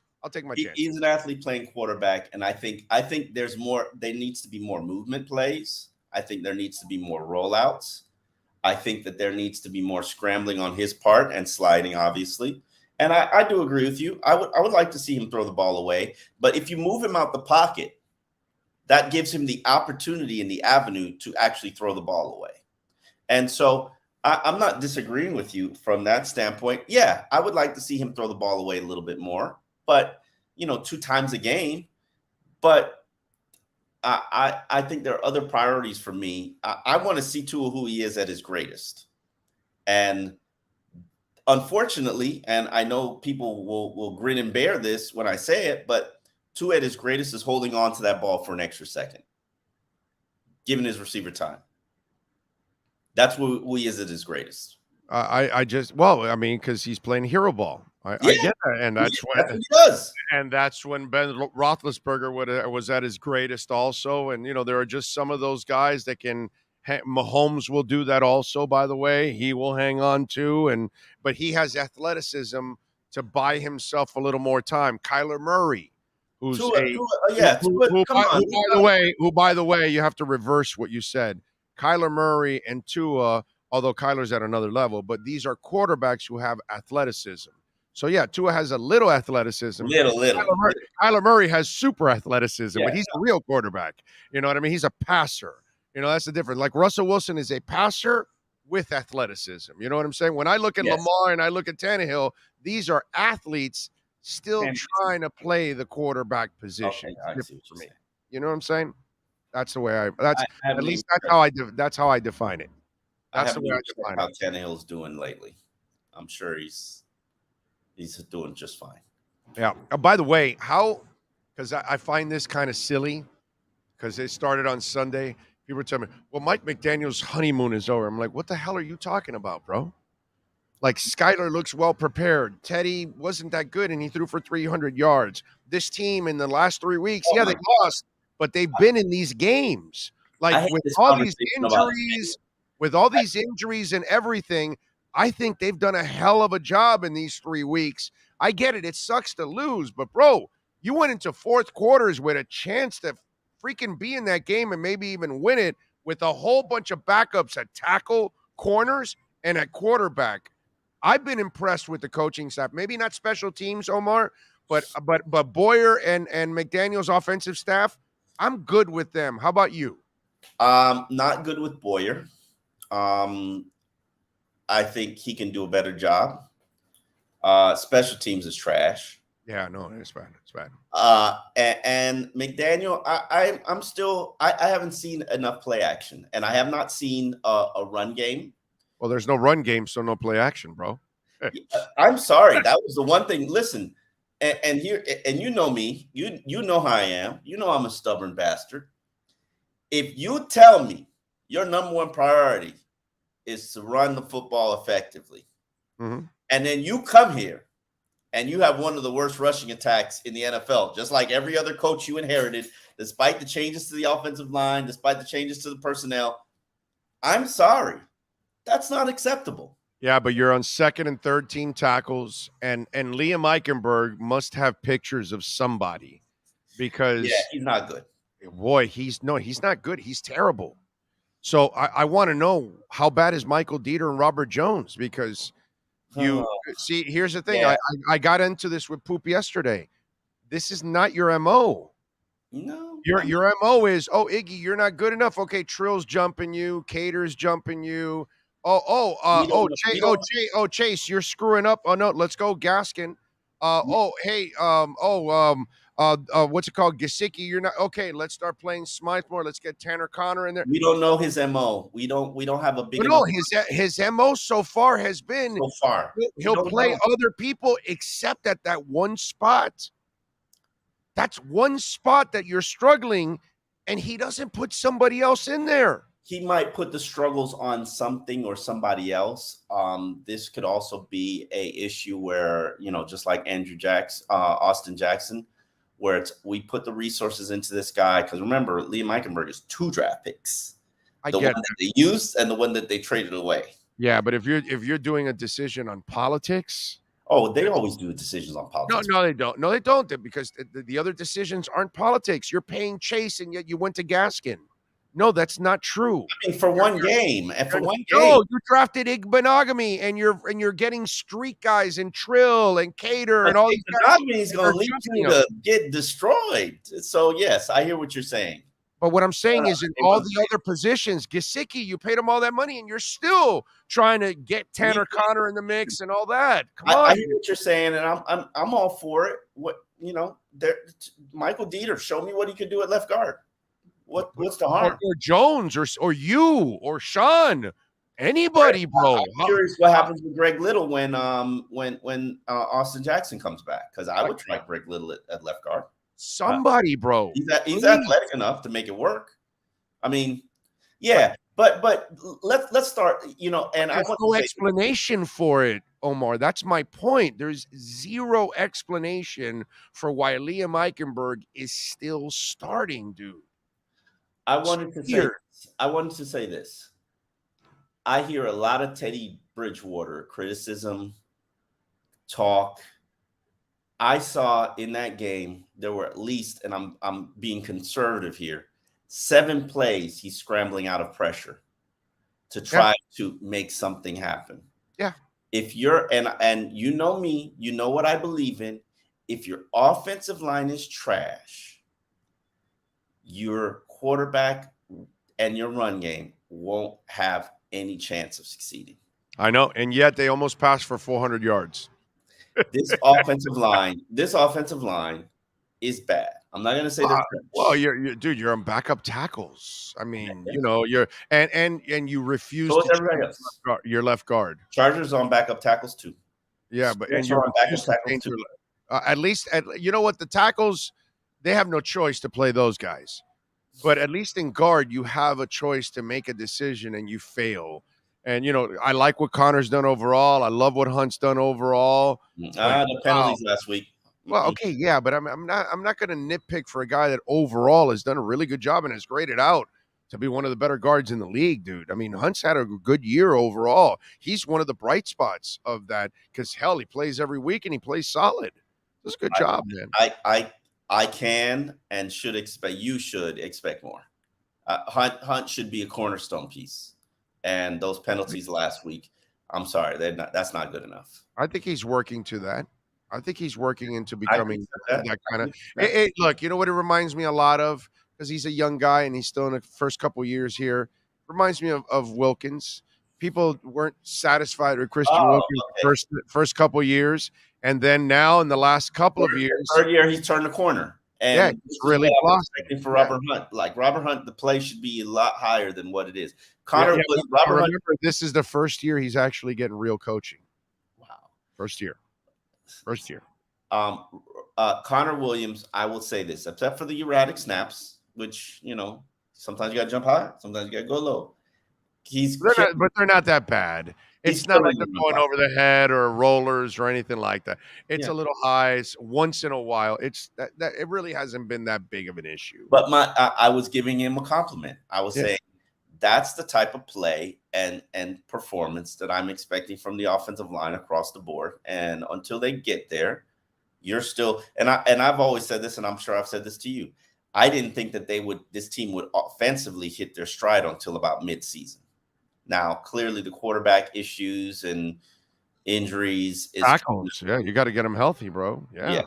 But we're getting closer to it, and probably we'll see our best this Sunday against Tua against Brian Flores. But it's we got to be patient for baby steps, because it's not going to happen overnight. And even though they got off to a hot start, I always felt like they would regress to the mean, and they have regressed to the mean. Now, it's a lot of the injuries, bro, because if you have your 2 tackles, then I think the offense and Tua, you're 5-1, 6-0 right now. Okay, if you have those guys. I hear what you're saying, and I don't disagree with what you're saying in terms of the premise, but let's not pretend like Austin Jackson is like some elite. Austin Jackson's a mystery, just like Greg Little was. He's way better than Greg Little. From what I saw in training camp in the preseason. I don't know if I can put Greg Little's bad. Like, Greg Little is bad. I thought he was okay. I thought he's done okay. He's bad. He's bad. I have not been satisfied with him. I'd rather have, but in other words, you're still winning with Greg Little. Okay. Mm-hmm. Austin hasn't played in a long time. You were winning with Greg Little. As long as Armstead's healthy, and Tua, you were winning with Greg Little. So if you have Austin Jackson, you'll continue to win. And then you were picking on Boyer a little bit that you weren't happy. Well, Boyer has an element missing, which are the two corners. And he's had one missing the whole season. And now X is, 70% maybe? You can tell that's not X that's out there, bro. I mean, what I saw him give Duvernay all that space, and this week also that passed. Duvernay's a fast boy now. I get that, but X still can hang with everybody, bro, when he's healthy. I saw him hang with Tyreek at times in training camp, running with Tyreek. When he's healthy, he's pretty damn good, dude. Right now, I got to say, and I know X is your buddy or something. I don't know if you've talked to him, but he's got to be 70% or something like that. Probably. He clearly is not himself, not even close. Well, listen, X is a warrior. He's trying to make it to game day, and he's trying to help his team the best that he can. But you're right. They haven't had the cornerbacks that allow them to play the style of ball that they want to play. But that's why you scheme other things up. Yeah, but that defense is not built that way. They're not built to then all of a sudden, all right, let's start mauling up front. And because that's where we are. The strength of the team is their line. What are you talking about? Inside, but the outside guys aren't maulers. They're not maulers. Jalen Phillips, Melvin Ingram, Trey Flowers, Austin, Andrew Van Ginkel, your guy. Sorry, you got enough to get it done. They're more athletic guys that get after the quarterback. They're not maulers. Enough to get it done. You know what I'm saying? Although I'll give them this week, they did step up to help out that secondary. This week they did pressure. I give them a lot of credit. Secondary is the areas that I always said were going to be a problem for this team have surfaced and been a problem. Backup tackle, cornerback unit, and linebacker unit. They were super deep at corner. It's just how many more? Trill's injured. Cater was injured this week. You knew Trill was injured from like week 2 of training camp. What? That's what. But that kills depth, doesn't it? Right. So Byron's been out. You had plenty of time. He's not healthy. Crossan got injured in that game. Everybody's gotten injured, bro. Cater didn't even play in that game. He was inactive. I mean, dude, they've suffered a crap ton of injuries at corner. Excuses. What's on your practice squad? What's your development? Did you go out and you sign a veteran guy when you had the opportunity? Omar, who's got an 8th and 9th and 10th corners that are going to be playing great? If your team is in 6 cornerback, I have never covered the Dolphins ever in my life where they didn't need at least 6 cornerbacks to make it through a season. If you didn't go into this season knowing that you would have to rely on Noah Igbinoghene and you would be in a crap load of problems. If you didn't know that going into this season, you're not a math major, right? You're not a math major. Correct. X, Byron Jones, Nick Needham, Cater Kohu, Trill Williams, and Crossan. Then Igbinoghene is your 7. They already had their 6. All 6 injured.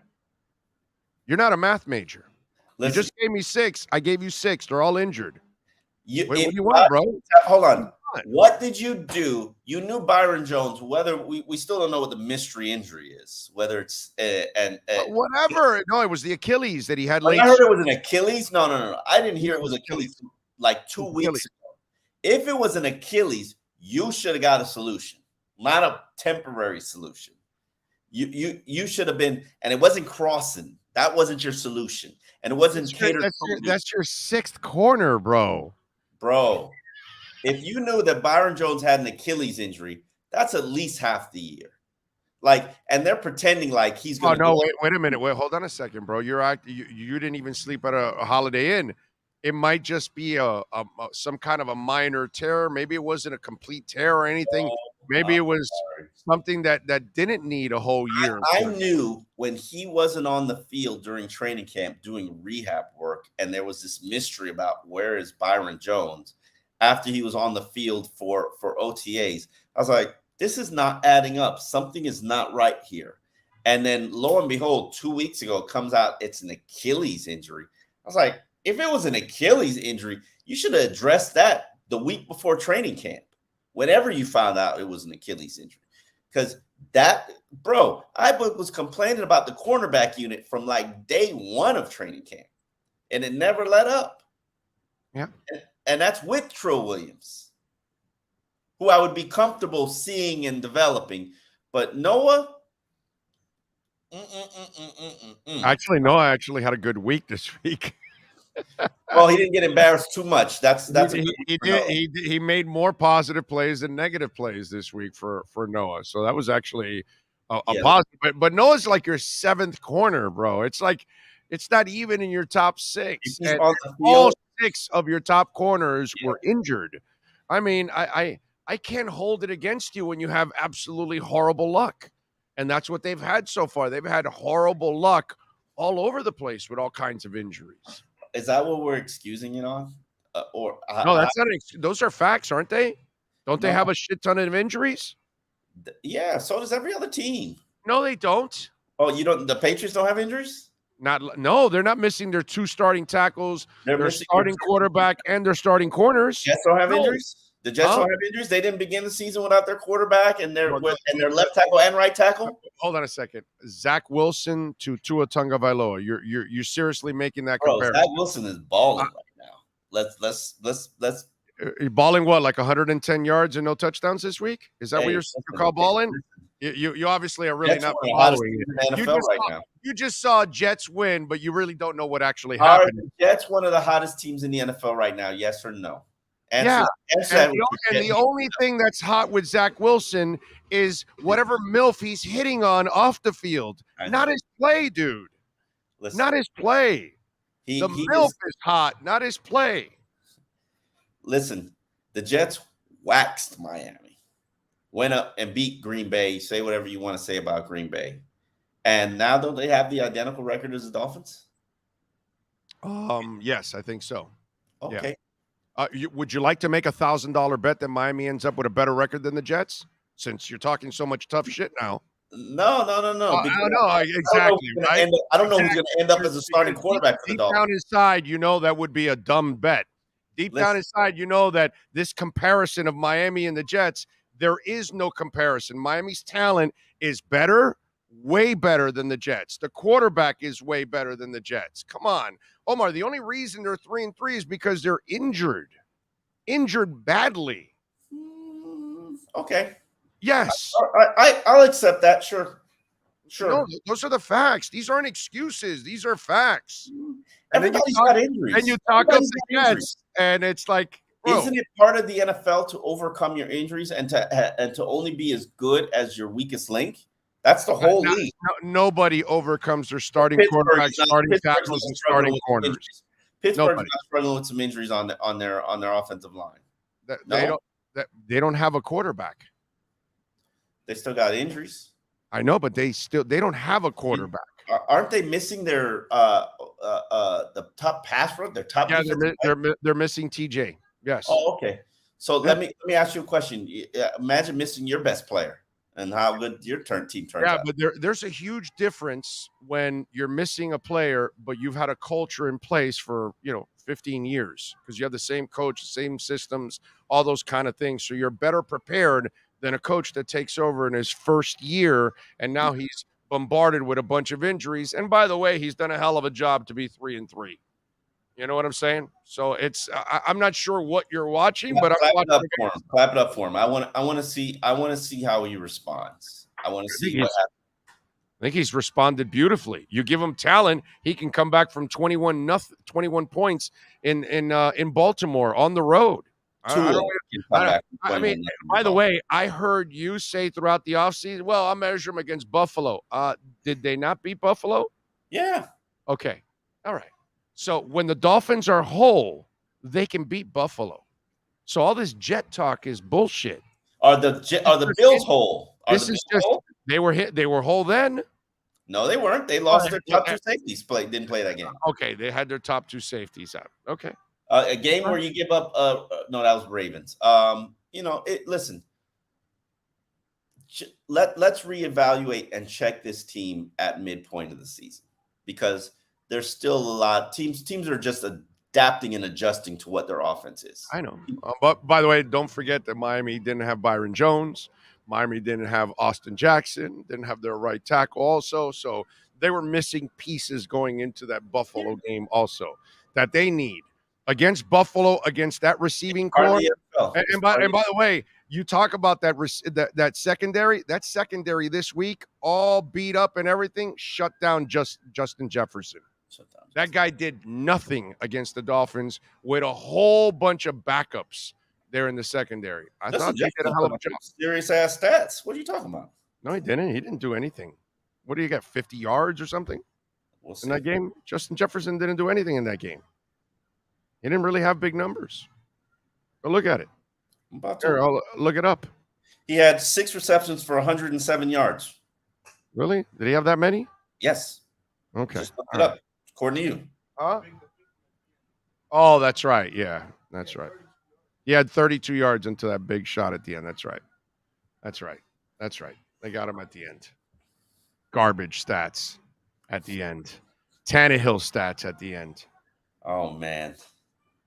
I tell you, garbage stats. Do we have to count garbage stats?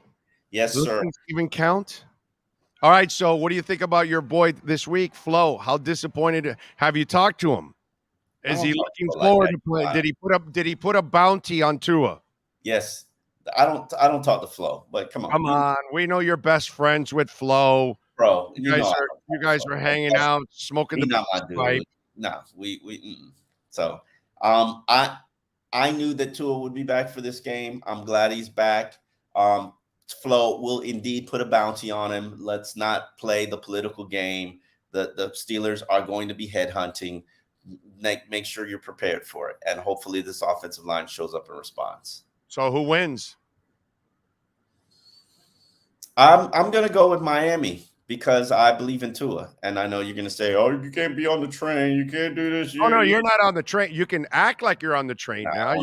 You can want to ask us for a spot on the train, but no. I'm good. I've always believed in Tua. I believe he has the intangible. You're starting to see it. Same story that I'll say. 2 concerns. Arm strength, which mainly pays factor in the fourth quarter when you're trailing. Yes, I know he's come from behind in some games. Cool. Props. Money player. And then whatchamacallit, and then durability. And hopefully he doesn't take a big hit and basically, you lose him for a longer duration of period. For entertainment purposes, what we're going to do on the Tua train, is we're going to tie a rope to the back of the train, and we're going to tie it to a little igloo cooler. And then we'll put your ass on that igloo cooler. I don't want to be on the train, bro. You're going on all those wooden bumps on the train. No need to be on the train. From afar. Let's just hope he stays healthy for the rest of the season. Let's hope you can stay healthy in an igloo that's bopping all around on train tracks.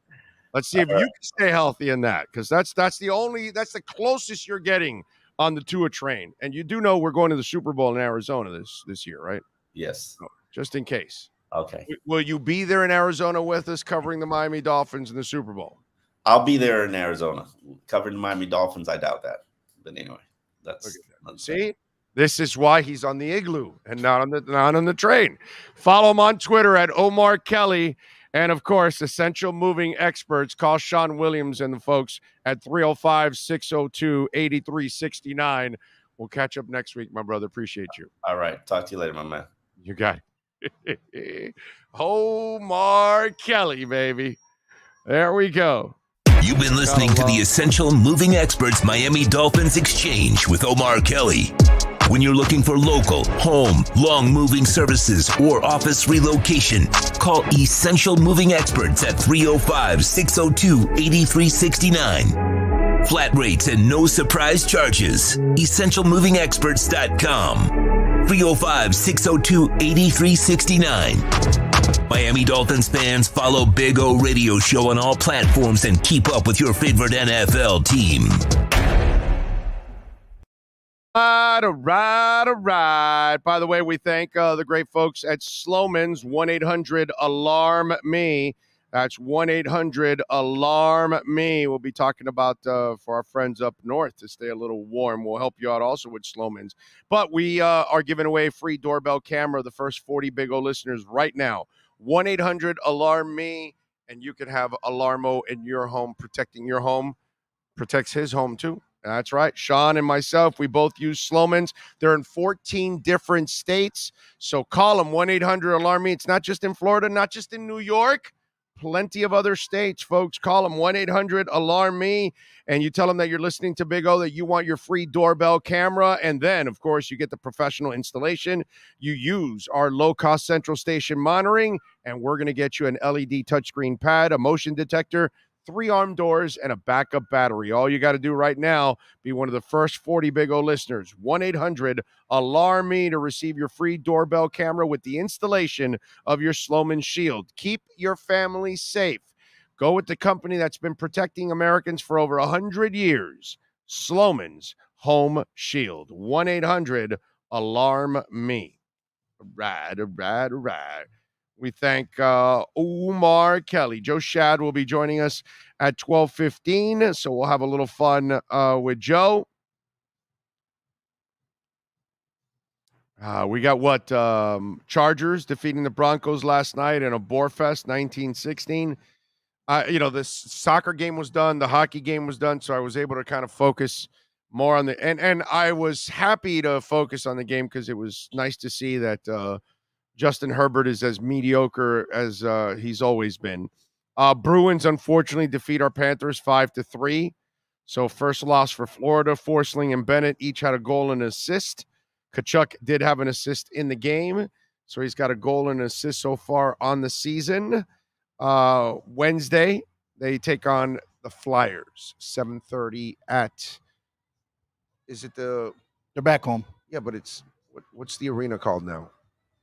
It's not the BB&T. It's I forgot. But anyway, no, it's a Florida Live Arena, right? Yeah, Florida FLA Live Arena. Yeah. They don't have a sponsor yet, so yeah. FLA Live Arena. So yes, that's right. Yeah. I was debating too. I was going. Yeah. Well, Can I ask you something on the Panthers? Where do they play? Yes. What is Ekblad injury prone? Oh God, yes.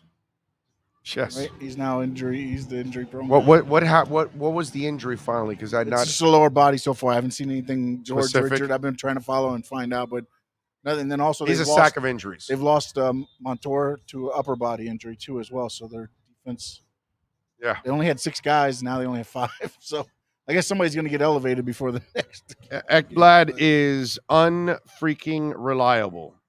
Unfortunately, that's all. That's the only way you can describe Aaron Ekblad, a guy that you cannot count on because he cannot stay healthy. It's a shame. You're a defenseman, but your body doesn't hold up playing defense. That's usually not a good thing. What happened now? Did you see what Barry Jackson put out? I'm sure you probably did. Maybe you probably glossed over him possibly, but he said, just so you know, one of Tua's TDs to Tyreek versus Ravens traveled 55.5 air yards, topping the 53 that Justin Herbert threw on that Hail Mary that went well short of the end zone. Not a diss at Herbert, bringing up because of this notion that Herbert can throw miles longer than Tua. I give Barry credit. Barry's been, like me, he's been pretty stout behind Tua and all the bullshit that people have been spewing about him. And all the lies, basically, that people have been spewing about Tua. So I give Barry credit there. He's one of the few guys that is getting the Tua thing right, unlike, other people. Joe Shad, Omar Kelly, Adam Beasley, Joe Rose. I guess the whole show. I think it was also Hollywood and Zach too. So that whole show got everything wrong. They got Tua wrong, and they got Justin Herbert wrong. And they got Chris Greer wrong too. Do they get anything right on that show? Do they get anything right on that show? Just wondering. Love Joe, but yeah, he's been on the wrong side of a bunch of this stuff. So yeah, a bunch of let's see, Dave Hyde also was anti-Tua. He didn't believe the guy could get it done. Who else? Obviously, a bunch of national people, but just to kind of call out the local people that weren't on it. You're not getting away with it. You'll get exposed. You know, I get it. You can avoid the listeners' texts, but my voice will carry. You can avoid that, but you won't be able to avoid mine. That's the difference. So we love that. What? Justin Herbert's throwing with messed up ribs. Give him a break. Yeah. Yeah, no, that's right. But Tua threw like a 50-yarder with broken ribs and a knuckle in his finger to Waddle. I don't know how far it was. Might have been close to 50, huh? I know. That's right. That's it. The Sheba Army, Brett, bringing that in. I love that. That's funny. It's awesome, Sheba. Thank you, my brother. Let's see. Nico says, bad timing to swing by while you were on with Omar. Nico, it's never a bad time to swing by, my brother. Okay? You always should swing by and say hi. We always appreciate you coming by, my man. Okay? The Wayne D experience says, no, they don't answer. They never want to man up when they're wrong. Now Hollywood is backpedaling big time. Well, no, I mean, hey, listen, Hollywood's a really nice guy. I know Hollywood. He's a good dude. Okay. He's a really good dude. You know, before I rip his sports opinions, he's a really, really good dude. But I've never seen anybody on radio get more shit wrong than Hollywood. Okay. I get it with Hochman because he doesn't know anything, but Hollywood actually follows sports. You understand? I get Hochman's watching a hot dog eating contest, not a football game. So I don't expect him to have any knowledge whatsoever about sports. And his show, they're well aware that they're not about sports. So, you know, that's cool. At least they're well aware of what they are. But Hollywood actually thinks he knows sports. And yeah, nice guy. I tell you, nice guy. He's not as bitter as he sounds on air, personally. He's a good dude. But when it comes to his sports opinions, yeah, he doesn't know jack shit. He gets everything wrong. He has a terrible feel for sports. Yeah. And what I've seen in the last year and a half or two, yeah, that show gets everything wrong about the Dolphins. Yeah. But it's funny. It's entertaining, at least. Yes, this is a Warriors movie t-shirt. Yes.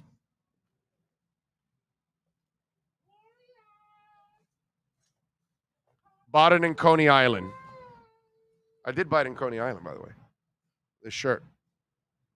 I don't know if you guys know this, but if you go to Coney Island, speaking of Hochman and his hot dog crap, right across from there are stores in Coney Island, and one of the stores just has a whole bunch of Warriors memorabilia. So you can buy all kinds of stuff with Warriors on it. So there you go. So I had to get a Warriors shirt. So yeah. Big O, the times that Dieter has played left guard has actually held his own. Don't know why they don't make him the left guard and have Liam be the swing tackle. He'll be better than Little for sure. I'm with you 100%. You know?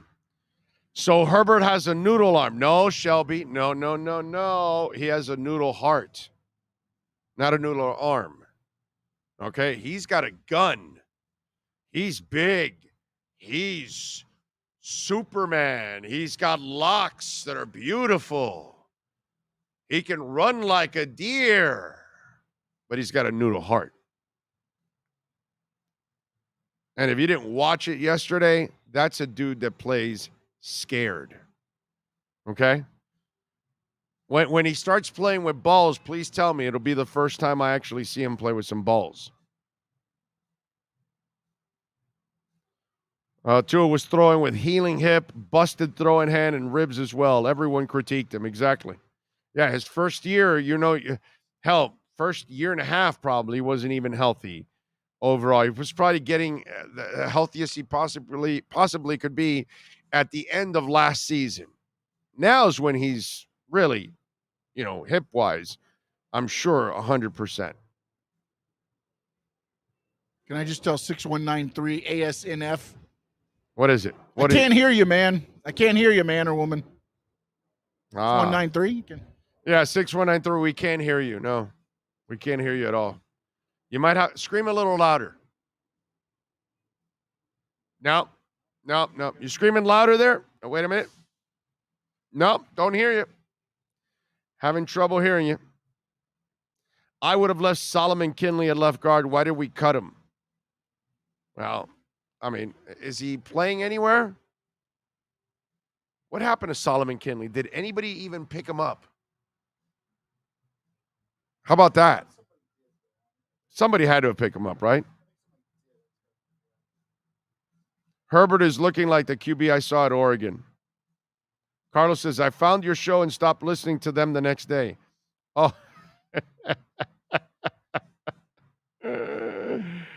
Oh, man. I'm going to be cringing next game when Tua's out there. I just hope he stays. Oh, he'll be fine. Relax. He's with the Giants? There you go.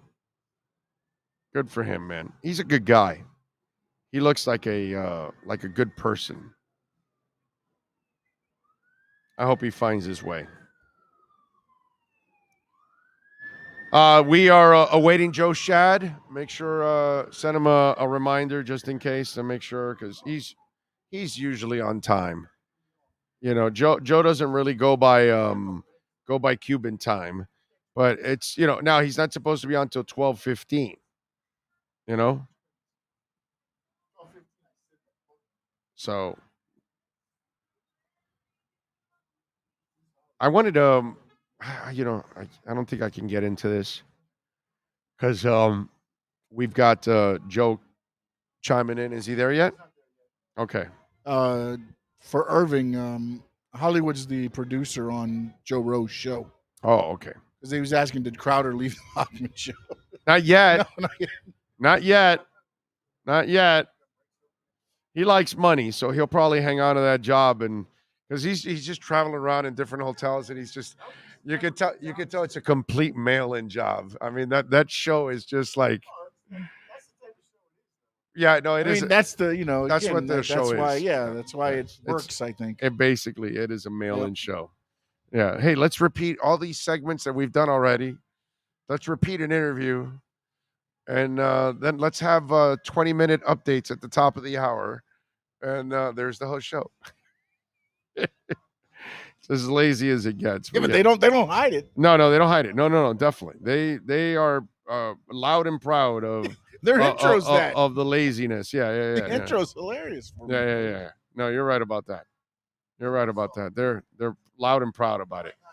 So I love the Heat organization. I think they do a phenomenal job. Okay, overall, the basketball people are second to none, and considering the hand that they're dealt, they do an awesome job. If they were given a better hand, they would do better.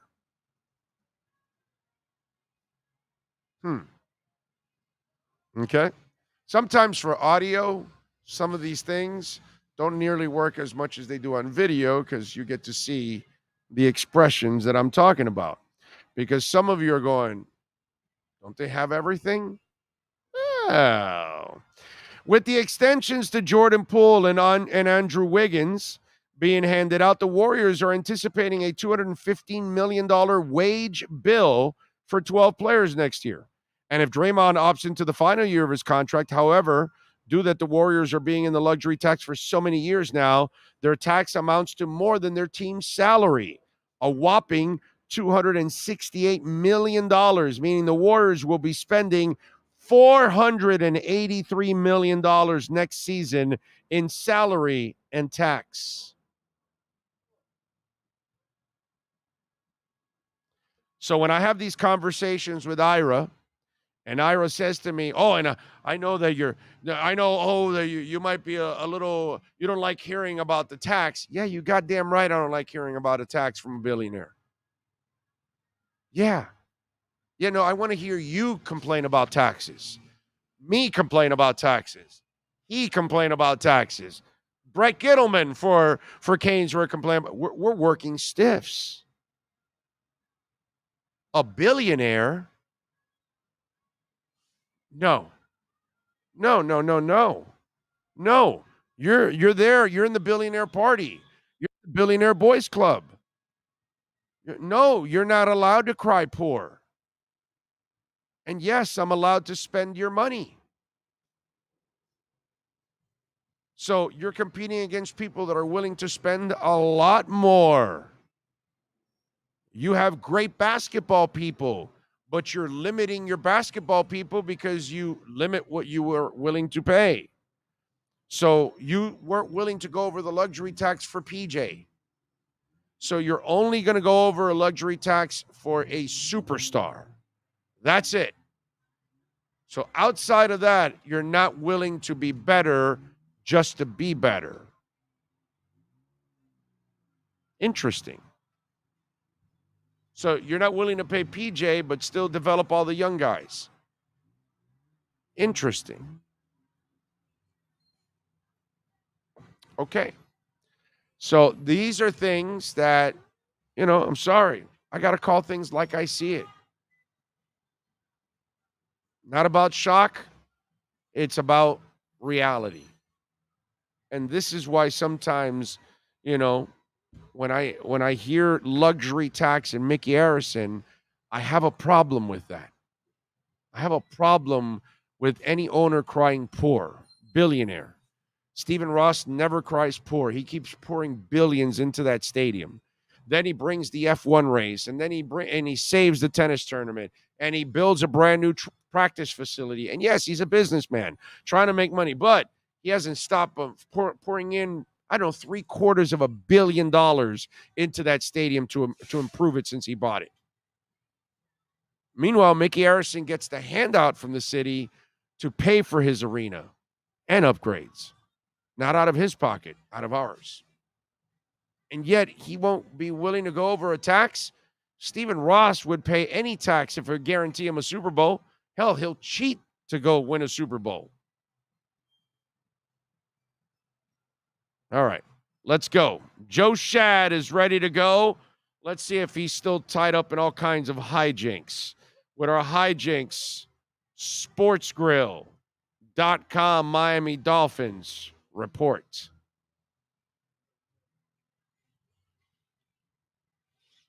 There he is. Are you ready? Are you locked and loaded, Mr. Shad? What's up, Big O? How you doing, bro? Good. How are you today?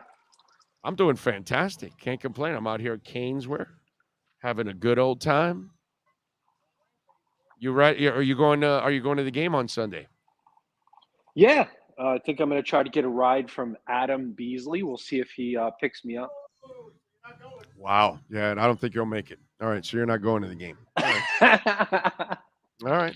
I mean, I haven't driven it. I haven't driven at night, so I don't think Tua versus Flores should be my first soiree into night driving.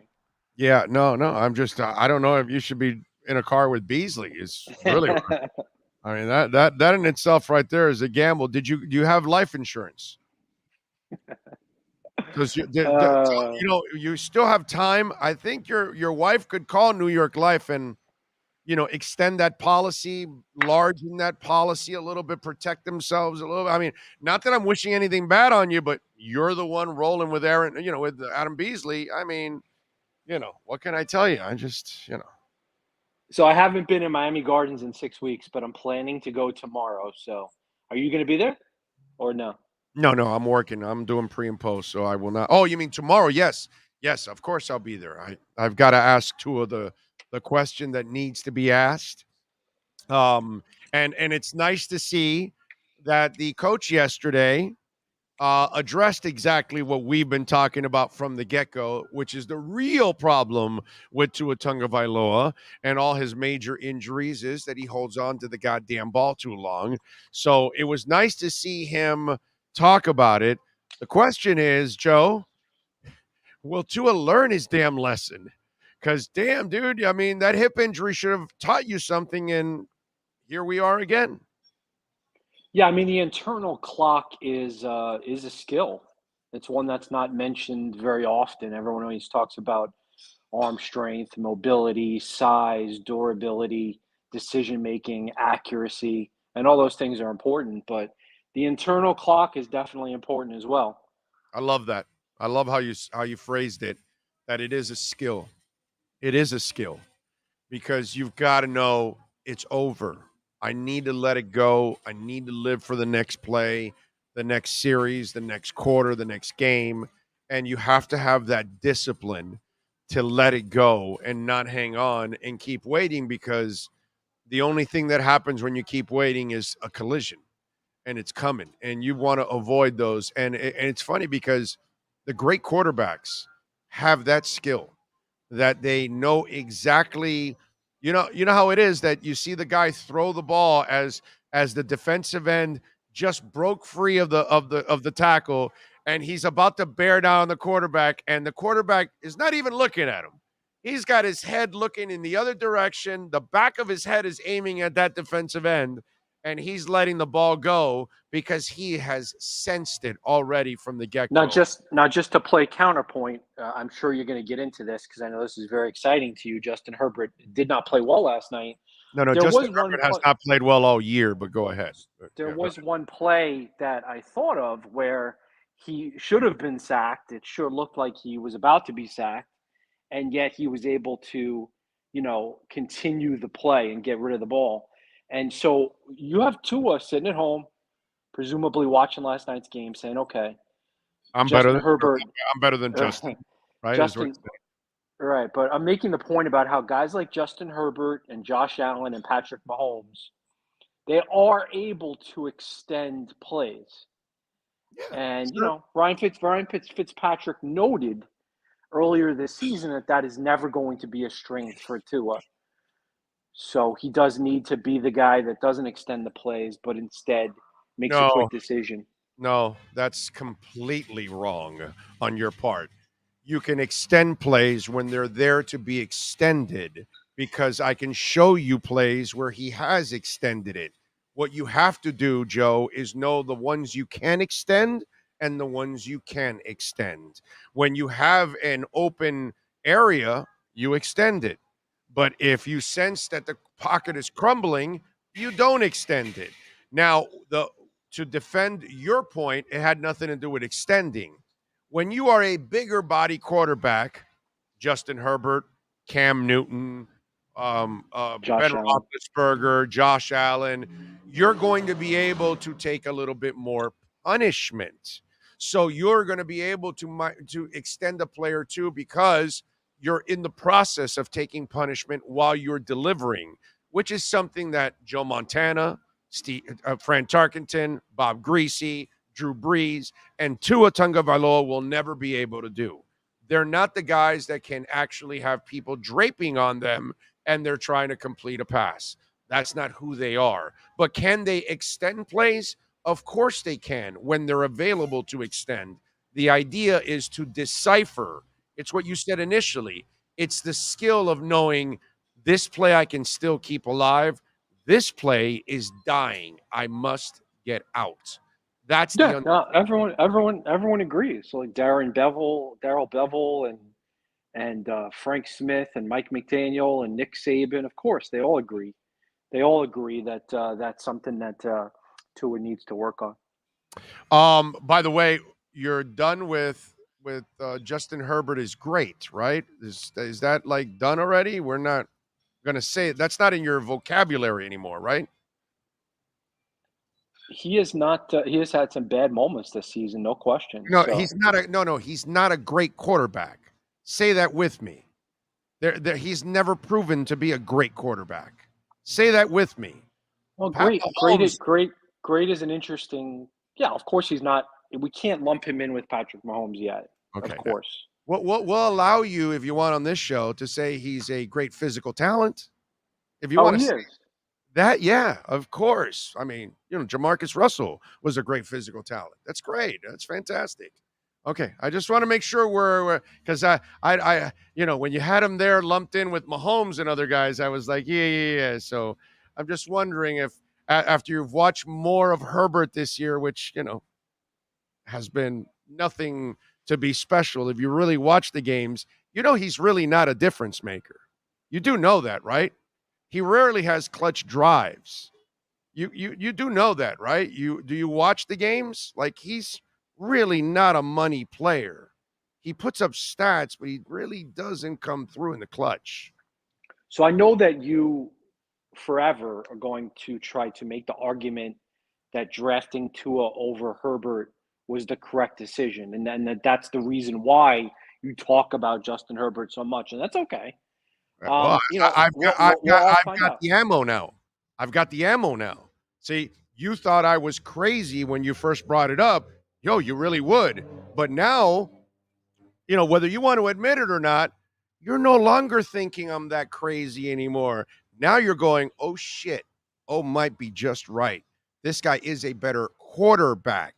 The other guy might be better talent, but every quarterback you have not seen what you saw in Baltimore from Justin Herbert and Tua. You have not seen that. Every quarterback has strengths and weaknesses, and Justin Herbert showed a lot of strengths in his first couple of seasons, and now this year you're seeing some of his weaknesses, no doubt. Well, I mean, no, he's shown throughout his career that in the fourth quarter he's not a money player, my man. That's he's got a bunch of fourth quarter pick sixes, my friend. Well, the advocates for you're in the fantasy mode, my man. Like a lot of Justin Herbert fans, you look at the stats, you don't look at the quarterback. It's the Lamar Jackson thing, and I'm laughing in the end. All these people that fell for the Lamar Jackson shit, and they're still falling for it. And I still keep explaining he's an athlete trying to play quarterback. And when they watch him in the fourth quarter and he pees in his pants over and over and over again, because all you got to do is stop the run with Lamar and he can't beat you with his arm. It's the same thing, dude, with Justin Herbert. It's just stats. He's really not the difference maker in the games. Tannehill did the same thing. While Derrick Henry was rushing, all of a sudden they're winning a bunch of games, getting to the AFC Championship game, and people think that Tannehill has arrived. You didn't watch the games. He was just facilitating at best. There's a difference between a quarterback and a guy that's a facilitator or a talent or something like that. And so far, that's what we've seen from Herbert. Well, one thing Tua is going to have to do in order to live up to your lofty expectations is to stay on the field. He's going to have to stay on the field. And Amen. He's going to have to average more games per year than, say, a Teron Armstead. You guys see what I'm getting at? Oh, amen to that. Amen to that. But, Joe, if he doesn't learn to get rid of the ball, he doesn't make it to his 6th season, 5th season, 7th season. I doubt it. He's done. He cannot sit there and keep holding the ball for 4 or 5 seconds. You will die in this league. Well, I know that you believe. You believe, there's no doubt in my heart, that if you go talk to Tua about this tomorrow, that you can fix this. You believe. No. You believe. Believe that. I know what you're going to say. You're going to go, Tua, I came here today to tell you face to face. I've been watching you, and I know how you can be better. You can get rid of the ball. And Tua, I'm telling you, you're going to get hurt, and you need to listen to me, Big O. No shot. It happens. Very popular. No shot. He doesn't listen to his dad or Saban. Dude, he doesn't listen to his dad or Saban. You believe that you are the man to get this across to Tua.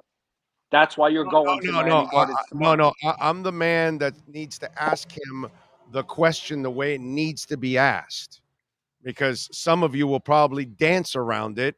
I will be a hell of a lot more direct about it, and then we could get an answer from him, but he's not going to listen to me. What is he going to say? I am terrified. I'm terrified of Tua because he doesn't listen to his dad. And if he doesn't listen to his dad, he's got no shot at listening to any of us. You know what he's going to say. I know what he's going to say. He's going to say, I agree with Coach Mike. There are times where I need to live to see another play. There are times where I need to give up on the play. And then he's going to say, but that's hard for me because I'm an optimistic fellow. And I believe that there are plays to be made. And I believe in my teammates. And I believe in my offensive line. And then you're going to go, up, Tua. Please don't believe in your offensive line. That part I won't say. Oh, okay. That part I won't say. But you nailed it. That's exactly what's going to happen tomorrow. Okay. I'm going to ask the question, and he's going to tell us exactly what we want to hear.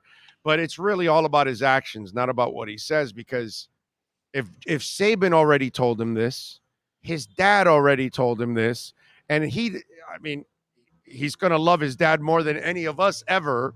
And he, obviously, honors his dad, and he doesn't listen to that dude. I'm afraid, bro. I'm afraid for the kid. I really am. Because that's kind of scary. That video, I played that video for you, right? Young Tua. You saw it, right? Yeah. That's brother. Like, your dad is infuriated with you and you're still doing it. I was scared shitless of my dad. I don't know. Well, listen, there's a terrific opportunity, and you probably saw on Twitter and Instagram. Yes. I finally decided to tweet about Tua Tagovailoa's record as a starter: 16-9 when Tua starts, 6-8 without him. That's the Dolphins. I know. So I'm buying into a little bit more the idea that the win-loss record is relevant. Okay. Course. And I'm also buying into the idea that if Tua can stay on the field and be healthy, all right, that the Dolphins have a stretch coming up here where they can win 4 or 5 out of the next 6. Okay. This is a good. So let's go ahead and do that. You have. I love how you're coming over to this side. I like it. Well, I try to be honest and tell you what I think at the moment. I like it. All right. So, look at what you got here. You got Pittsburgh, Detroit, Chicago, Cleveland, Houston. All right. 1, 2, 3, 4, 5. All right. They should win 4 of those games. I'm with you. All right. Now I want you to help me out with this. Maybe you can. Hopefully you see it the way I do. What's this silliness with some people off the Mike McDaniel bandwagon? They think, oh, well, because I was getting on Sunday night, oh, the honeymoon's over. They've lost 3 in a row. And I'm like, the man's coached his ass off. Skyler looked like prepared. A 7th-round pick looked prepared. Teddy, even as shaky as he was, he still threw for 300 yards. You were in the games, even the Jet game. The disaster was the 4th quarter. You were right there. This game, Minnesota, you were right there. I think, outside of Crossman and the special teams, I'm a little iffy with those guys. But I think that McDaniel and Boyer have done overall, considering all the injuries they have and everything, I think they've done a marvelous job. I know it sucks to lose. Good job. We got to get the penalties corrected. They're 28th right now. That's a little bit of a problem. Okay. We need to get more turnovers. All right. Okay. One interception. I think with the corners, with the corners starting, the real corners, you probably get more turnovers and things would be a lot better on defense, especially up front. I give the guys up front finally some credit. This week, they finally pressured the quarterback a lot more. Yeah. Jalen Phillips is good, dude. Jalen Phillips is good. Jalen Phillips is really good. Yeah. Like, But they had him werewolf today. They had him werewolf this week. They weren't dropping him around. Back. They had him moved him around. He rushed from the left. He rushed from the right. He rushed from the left interior, the right interior. It was no fun to watch. Back. No dropping So listen, back. The Dolphins are 5th in the NFL in offensive yards per play. Enough said. That's it. and they're running Greg Little out there and Brandon Shell. All right, listen. So you're with me. You like what McDaniel's done, right? Oh, yeah. Okay. All right, No, good. no, this is crazy. No, this guy. This is crazy, this honeymoon shit. In fact, he's shown me down 21 points against the Bills, and now these 3 weeks with all these freaking injuries. A lot of injuries. Yeah, we don't make excuses, and he's not, but we can make a little for him. I mean, look, that's a lot of injuries. A lot of injuries at key positions. When you have your quarterback injured in 4 straight games, that is not the common injury. That is very unfortunate stroke of luck right there, no doubt. Right. Very uncommon situation. I mean, Omar was telling me, oh, you got to be deep at corner. I'm like, Omar, their top 6 corners are injured. Mm-hmm. Yeah, like, how many more corners do you want?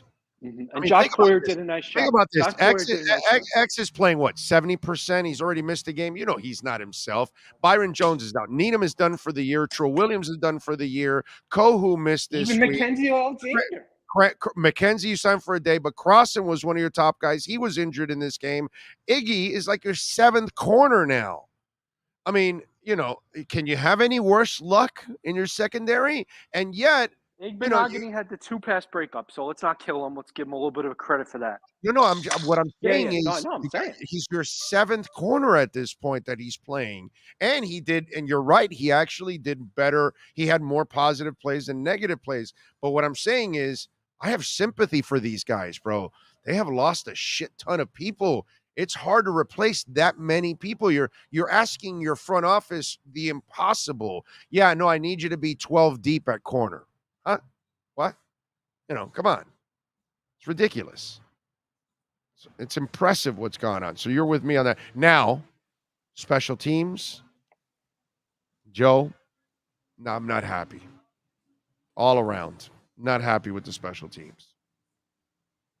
Did we lose them? No, I'm listening. Oh, there you go.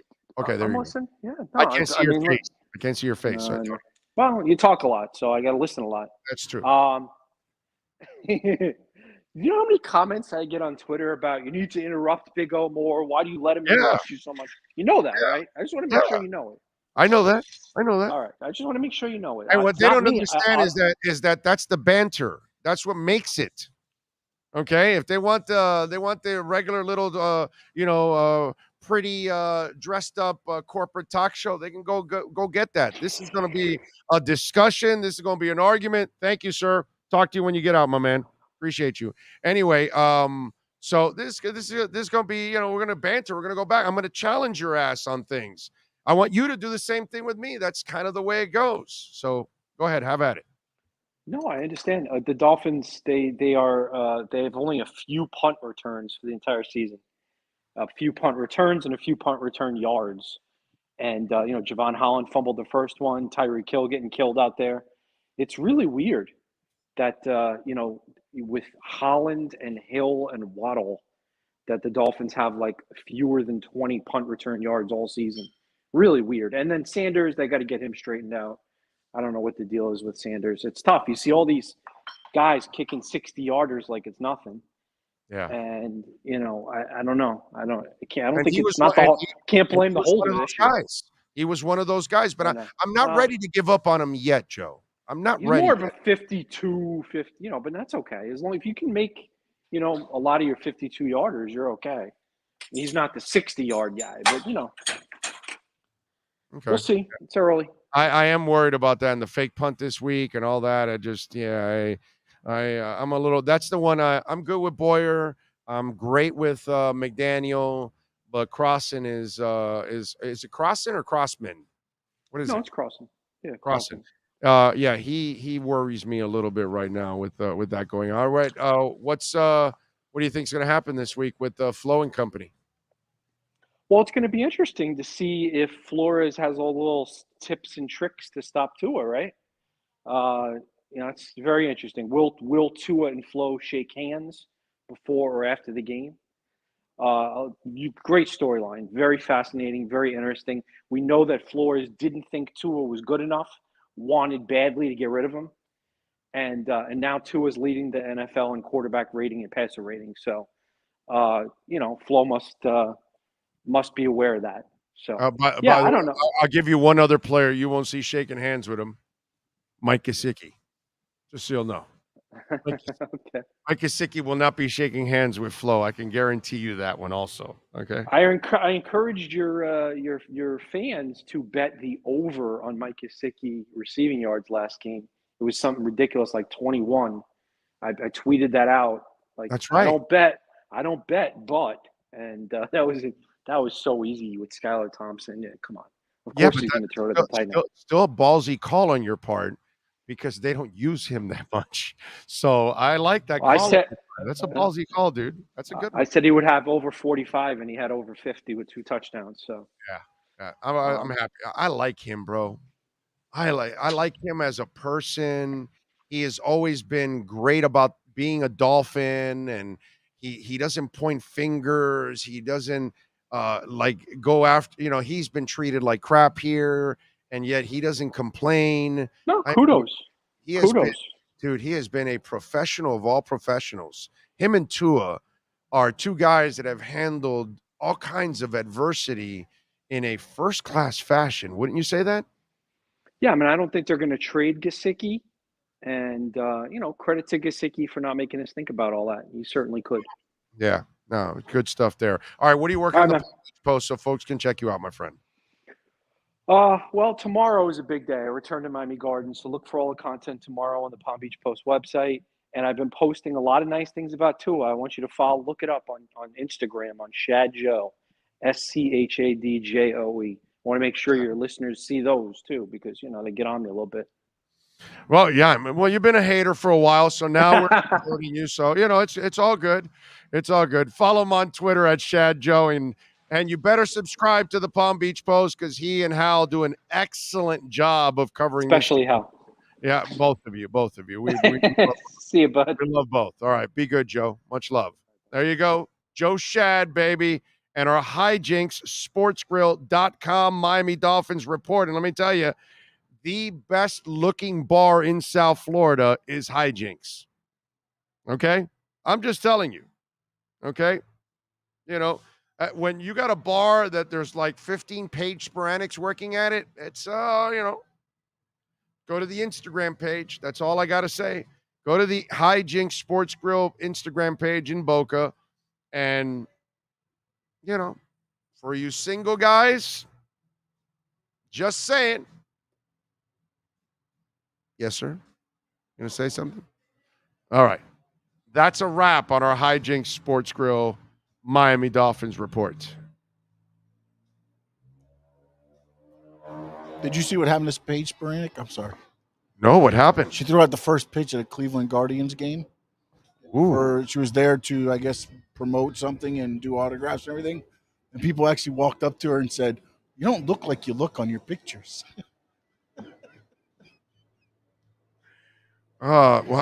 She didn't look like. Well, she was like, I don't smoking have hot, brilliant. The lighting, the same lighting that she has on the video stuff.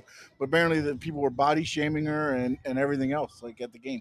She wore a white tank top, white shirt, and she tied it up in the middle. Right. And then the Guardians, no, it wasn't. It was the Brewers. I'm sorry, it was Milwaukee Brewers because she had a Christian Yelich jersey. Okay. So it was Milwaukee, the Brewers. Okay. Game. Yeah. She got body shamed, and they said, "You look nothing like you look on your picture." Right. Well. But no telling where they had her being signed at either. She could have been in some. I don't know. I've never been. You know what I want to do? I want to see the woman that guy's got at home. Yeah, true. I always love that guy. Yeah, now, Paige, you're not that hot. And he's got something at home that, So come on. I don't get that. Well, you know what I do? Friday we're going to be out at Homestead.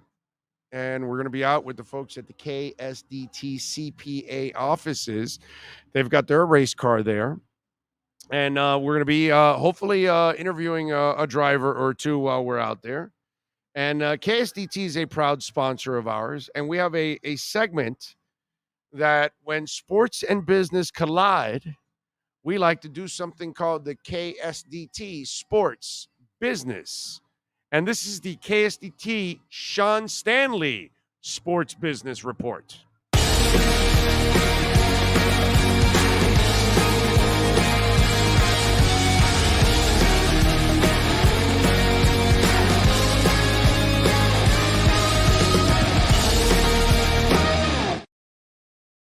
that you're kind of a light investor in crypto, basically, because I don't know, I've almost strong-armed or shamed you into it, basically. So I know you don't really dabble too much in the business, but right now, this is called a bear market for several months now, where everything is down. Doesn't matter if it's Tesla, doesn't matter if it's Bitcoin, doesn't matter. It doesn't matter what it is. Everything's down, right?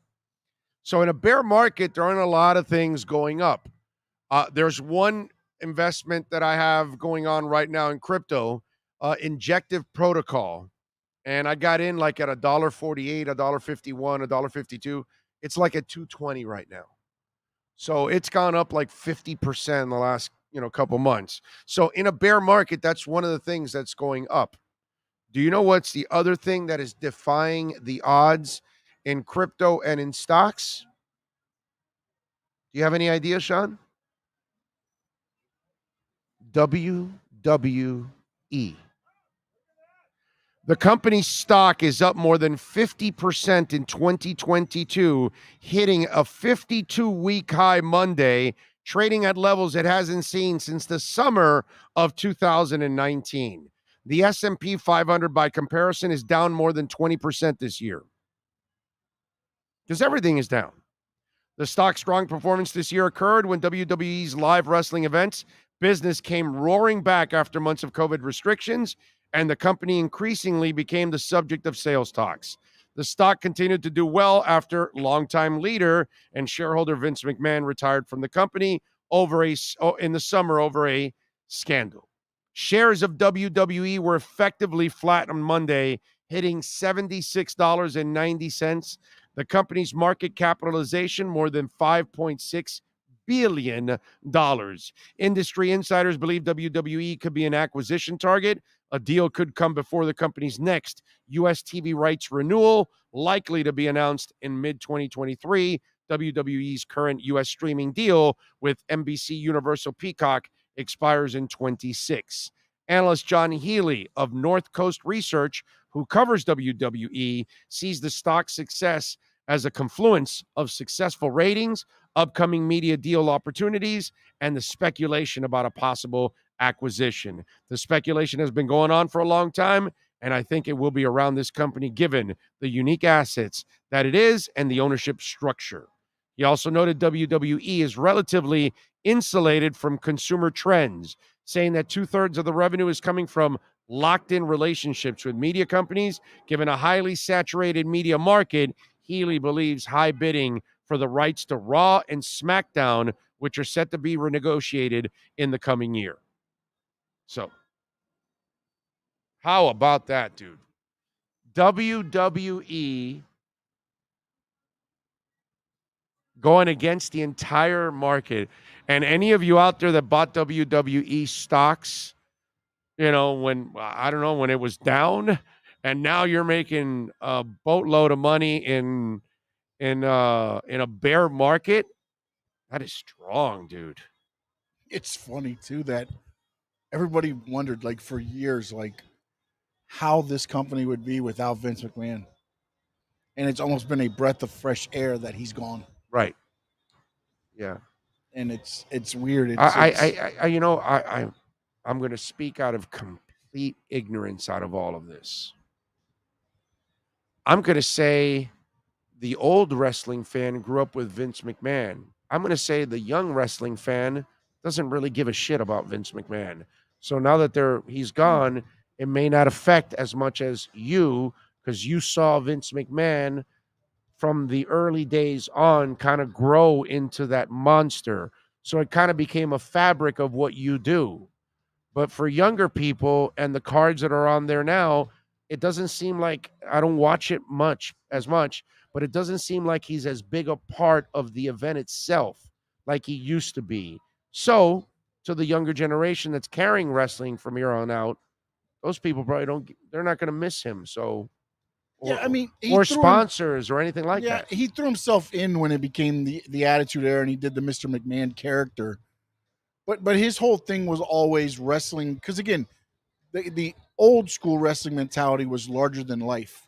Right. All the guys were larger than life. It wasn't guys that you could have a drink with, at the bar. When you saw them, you're like, damn, it's like going to the circus or, something like that, That was the allure of pro wrestling. Then it started with your Bret Hart, your Shawn Michael being like, damn, look at what these guys can do in the ring. There was other guys before that, don't get me wrong, but those guys made it almost okay and cool because Vince allowed them to become a champion. Before it was Hulk Hogan was your champion. He could do a leg drop.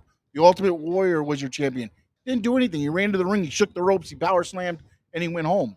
It was guys that really didn't wrestle a lot. He kept the title on the Intercontinental Champion. The Intercontinental Champion kept the belt, who could wrestle, who for those fans. Then he put the title on Bret Hart, Shawn Michaels, and it made it okay to be talented and smaller and wrestle.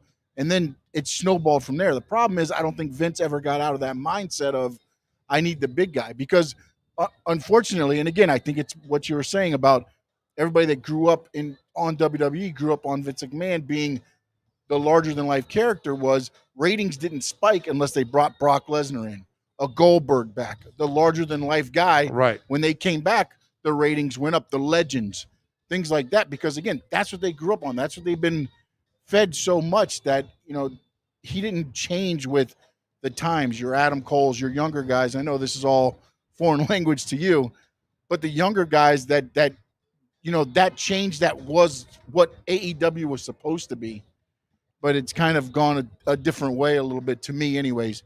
But again, as he left, it brought that fresher, I believe the fresh breath that you needed in the WWE, and you're starting to see that. And it's at a good time now too, because TV ratings are going up and their contracts are coming up for renewal. And it was going to be interesting to see what Fox did because their ratings always stayed above a 2, which is great for a Friday night. But again, what were they thought of when they paid the money they paid before? Now they're up even higher than what they were before. So it's going to be interesting to see what the money comes. What a business. And again, it's 52 weeks a year. They don't miss. It's every Monday, every Friday, live show. And it's programming basically reality programming for the stations. Right. They're not going to go on strike or anything like that. So it's always there. And during the pandemic, these TV companies and platforms now realized that sports was very valuable to them because that was going to be a product that could be even more pandemic proof than regular TV shows and soaps and movies. Because we're not even back to the rhythm of all the movies coming out. We're not even close to what we were pre-pandemic. Yeah. With movies coming out every week and all that kind of stuff. I'm sure they're starting the productions for all that stuff. And, a year from now, we'll probably get back into that. And then also rhythm. The issue now, too, is that, again, some people, if somebody on the set does end up, I get it, COVID's a little bit, not as much as what it was, but when somebody gets it, they're still having to do shutdowns. There's still protocols in place for it on sets. There's, even with the wrestling right now, they're sending them home for a week or two, and things like that. So there's still those things in place because, again, it's still there. It's just not as prevalent as what it was. I mean, there's no need for lockdowns or anything, but you don't want to have it getting passed around, especially when you're champion, leukemia, Roman Reigns. Again, that's one of the things that why he wasn't there the whole time during the pandemic. He basically stayed in his house. Right. Yeah. Well, there you go. That is your KSDT CPA Sports Business Report. This has been the KSDT Sports Business Report. KSDT CPA is one of South Florida's largest and one of the country's fastest growing accounting firms. KSDT is recognized by Forbes as one of the top tax and accounting firms for 2022. KSDT CPA is a full service firm that also excels in crypto. Visit online at ksdtcpa.com or call 305-670-3370. There's a whole bunch of wrestling talk there on the chat board, bro. All right. Ultimate Warrior had an amazing entrance. Vince secured the future by putting the right people in place. That's why WWE is thriving right now, just like the Miami Heat would have the right people in place. NXT has the best talent I've ever seen. I will say this. Vince McMahon necessarily didn't put the right people in place. Because remember, when Triple H had his health scare with his heart, he had already replaced Triple H and rebranded everything that Triple H did. Cut all the guys that Triple H had hired, and that's why a lot of people transferred over to AEW, and now they're starting to come back a little bit under Triple H. So Vince McMahon the problem with Vince McMahon is he has too many yes guys under him now. Before he had Pat Patterson and Gerald Briscoe, and those guys were yes men, but they also said, Vince, I don't think that's going to work. I don't think they weren't afraid to tell him no, whereas the people he had now was like, yes, yes, yes. That's why he saw all the stupid shit that was going on. All righty. All right, what else do we have going on in the world of sports? Did you guys know that Bam Adebayo is the third most hated player on Twitter? How about that? Anybody know that? Bam Adebayo, who is as likable as it gets, okay, is the third most hated person on Twitter in the NBA. That is. Okay? Let me read the story for you. I know. Some of you are like, what? Huh? Recent analysis by Action Network on NBA fans. Twitter activity showed which players are the most hated and received the most abuse online. While some of the entries on the list with the highest percentage of tweets make sense as to why they are there, Miami Heat star Bam Adebayo surprisingly ranked third. They had Marcus Smart. They had Draymond Green. They have Trae Young. And they have Jimmy Butler. Bam Adebayo is number 3. So you've got 2 Heat players in the top 5. The other players to make the list make sense. Even though they are beloved by their fans, they are widely disliked by fan bases. For instance, some people hate Marcus Smart and Draymond Green partly because of their abrasive attitudes and penchant for doing the dirty work for their teams. As for Trae Young and Jimmy Butler, the stars tend to rile up the crowds during games. Adebayo is not known for doing any of those things that the other players have become hated for. So one might wonder why he even made it to the list. A Heat Twitter fan page offered its insight as to why the case. Bam Adebayo is on the list because of a small portion of Heat fans that don't like him. There are the other fan bases that love comparing him to inferior players, laughing my ass off. Well, one of the likely reasons is the former All-Star has been widely criticized that fans want him to be more aggressive, especially on offense.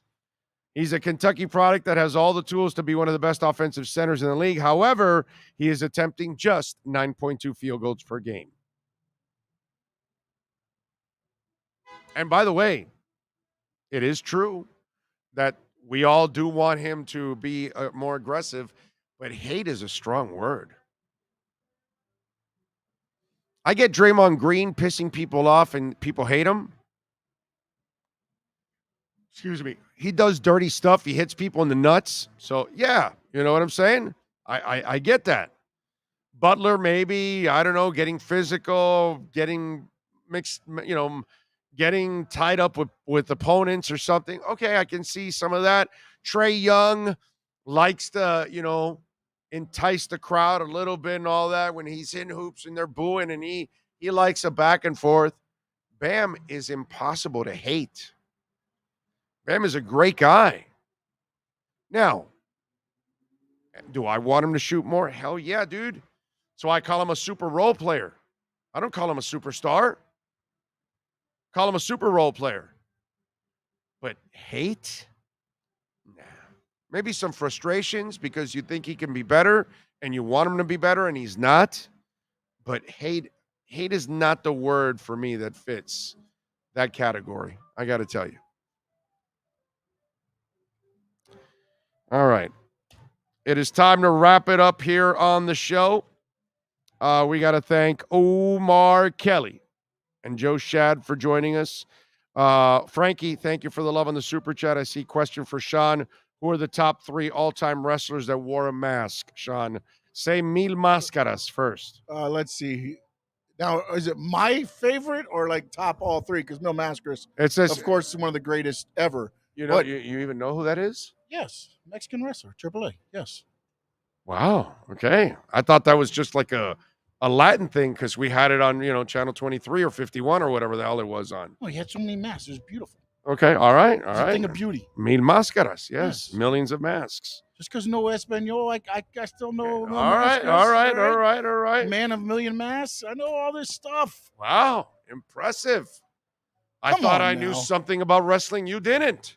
And then you've got, of course, I would say, Rey Mysterio. And again, I don't know all the history of Mexican wrestling, so there's probably some other ones over there. My other personal favorite is the Midnight Rider, Dusty Rhodes. Oh, okay. When he put on the mask and he used to say I'm not Dusty Rhodes, baby. I'm not Dusty Rhodes. I'm the Bull of the Woods. I'm the Midnight Rider. And he rode in on a horse. It was great. Great stuff. But also, one thing that everybody forgets about is Conan, before he came over to the U.S., used to be called the Masked Hulk Hogan. They figured in Mexico that he was going to be the next. He was like their Hulk Hogan before he came over to the U.S., and then the U.S. made the Conan he is today. Right. But when he was over there, he was another one. Then, of course, you got the El Santos. There's so many, it's hard to do a top three. But, Mil Máscaras would be probably at the top of everyone, and then everybody can just throw in everybody you want. Because, again, there's so many masks, right? Wow, I never expected Mil Máscaras to be on the top of the list there. Wow. He made that. I know, it was his thing. He was the one that made the masked wrestler known to the U.S. Yes. That's the whole thing. He was the trailblazer. Yeah. Even back then. So there we go. We thank the trailblazer, Sean Stanley, who masters this platform every single day. Thank all Captain of you. America too. Oh, yeah. There you go. Yeah, Captain America. For tuning in, downloading the show whenever it is you download it. We'll be back this evening, 7 o'clock, for the State of Florida Gridiron Roundtable. We'll be talking Canes, Seminoles, and Gators for 1 hour, and then Mike McCoy takes over for the Miami Hurricanes Watch. Another hardcore hour of Hurricanes talk. Gabby Ariuta is going to be joining him talking Hurricanes recruiting. So make sure you come back to the platform this evening.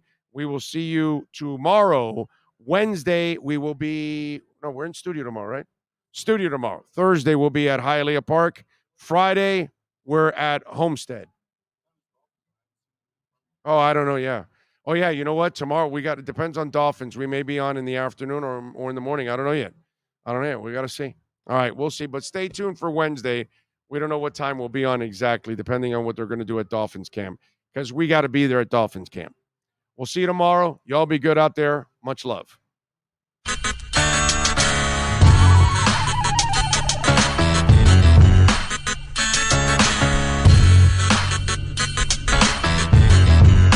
This is the Big O Show.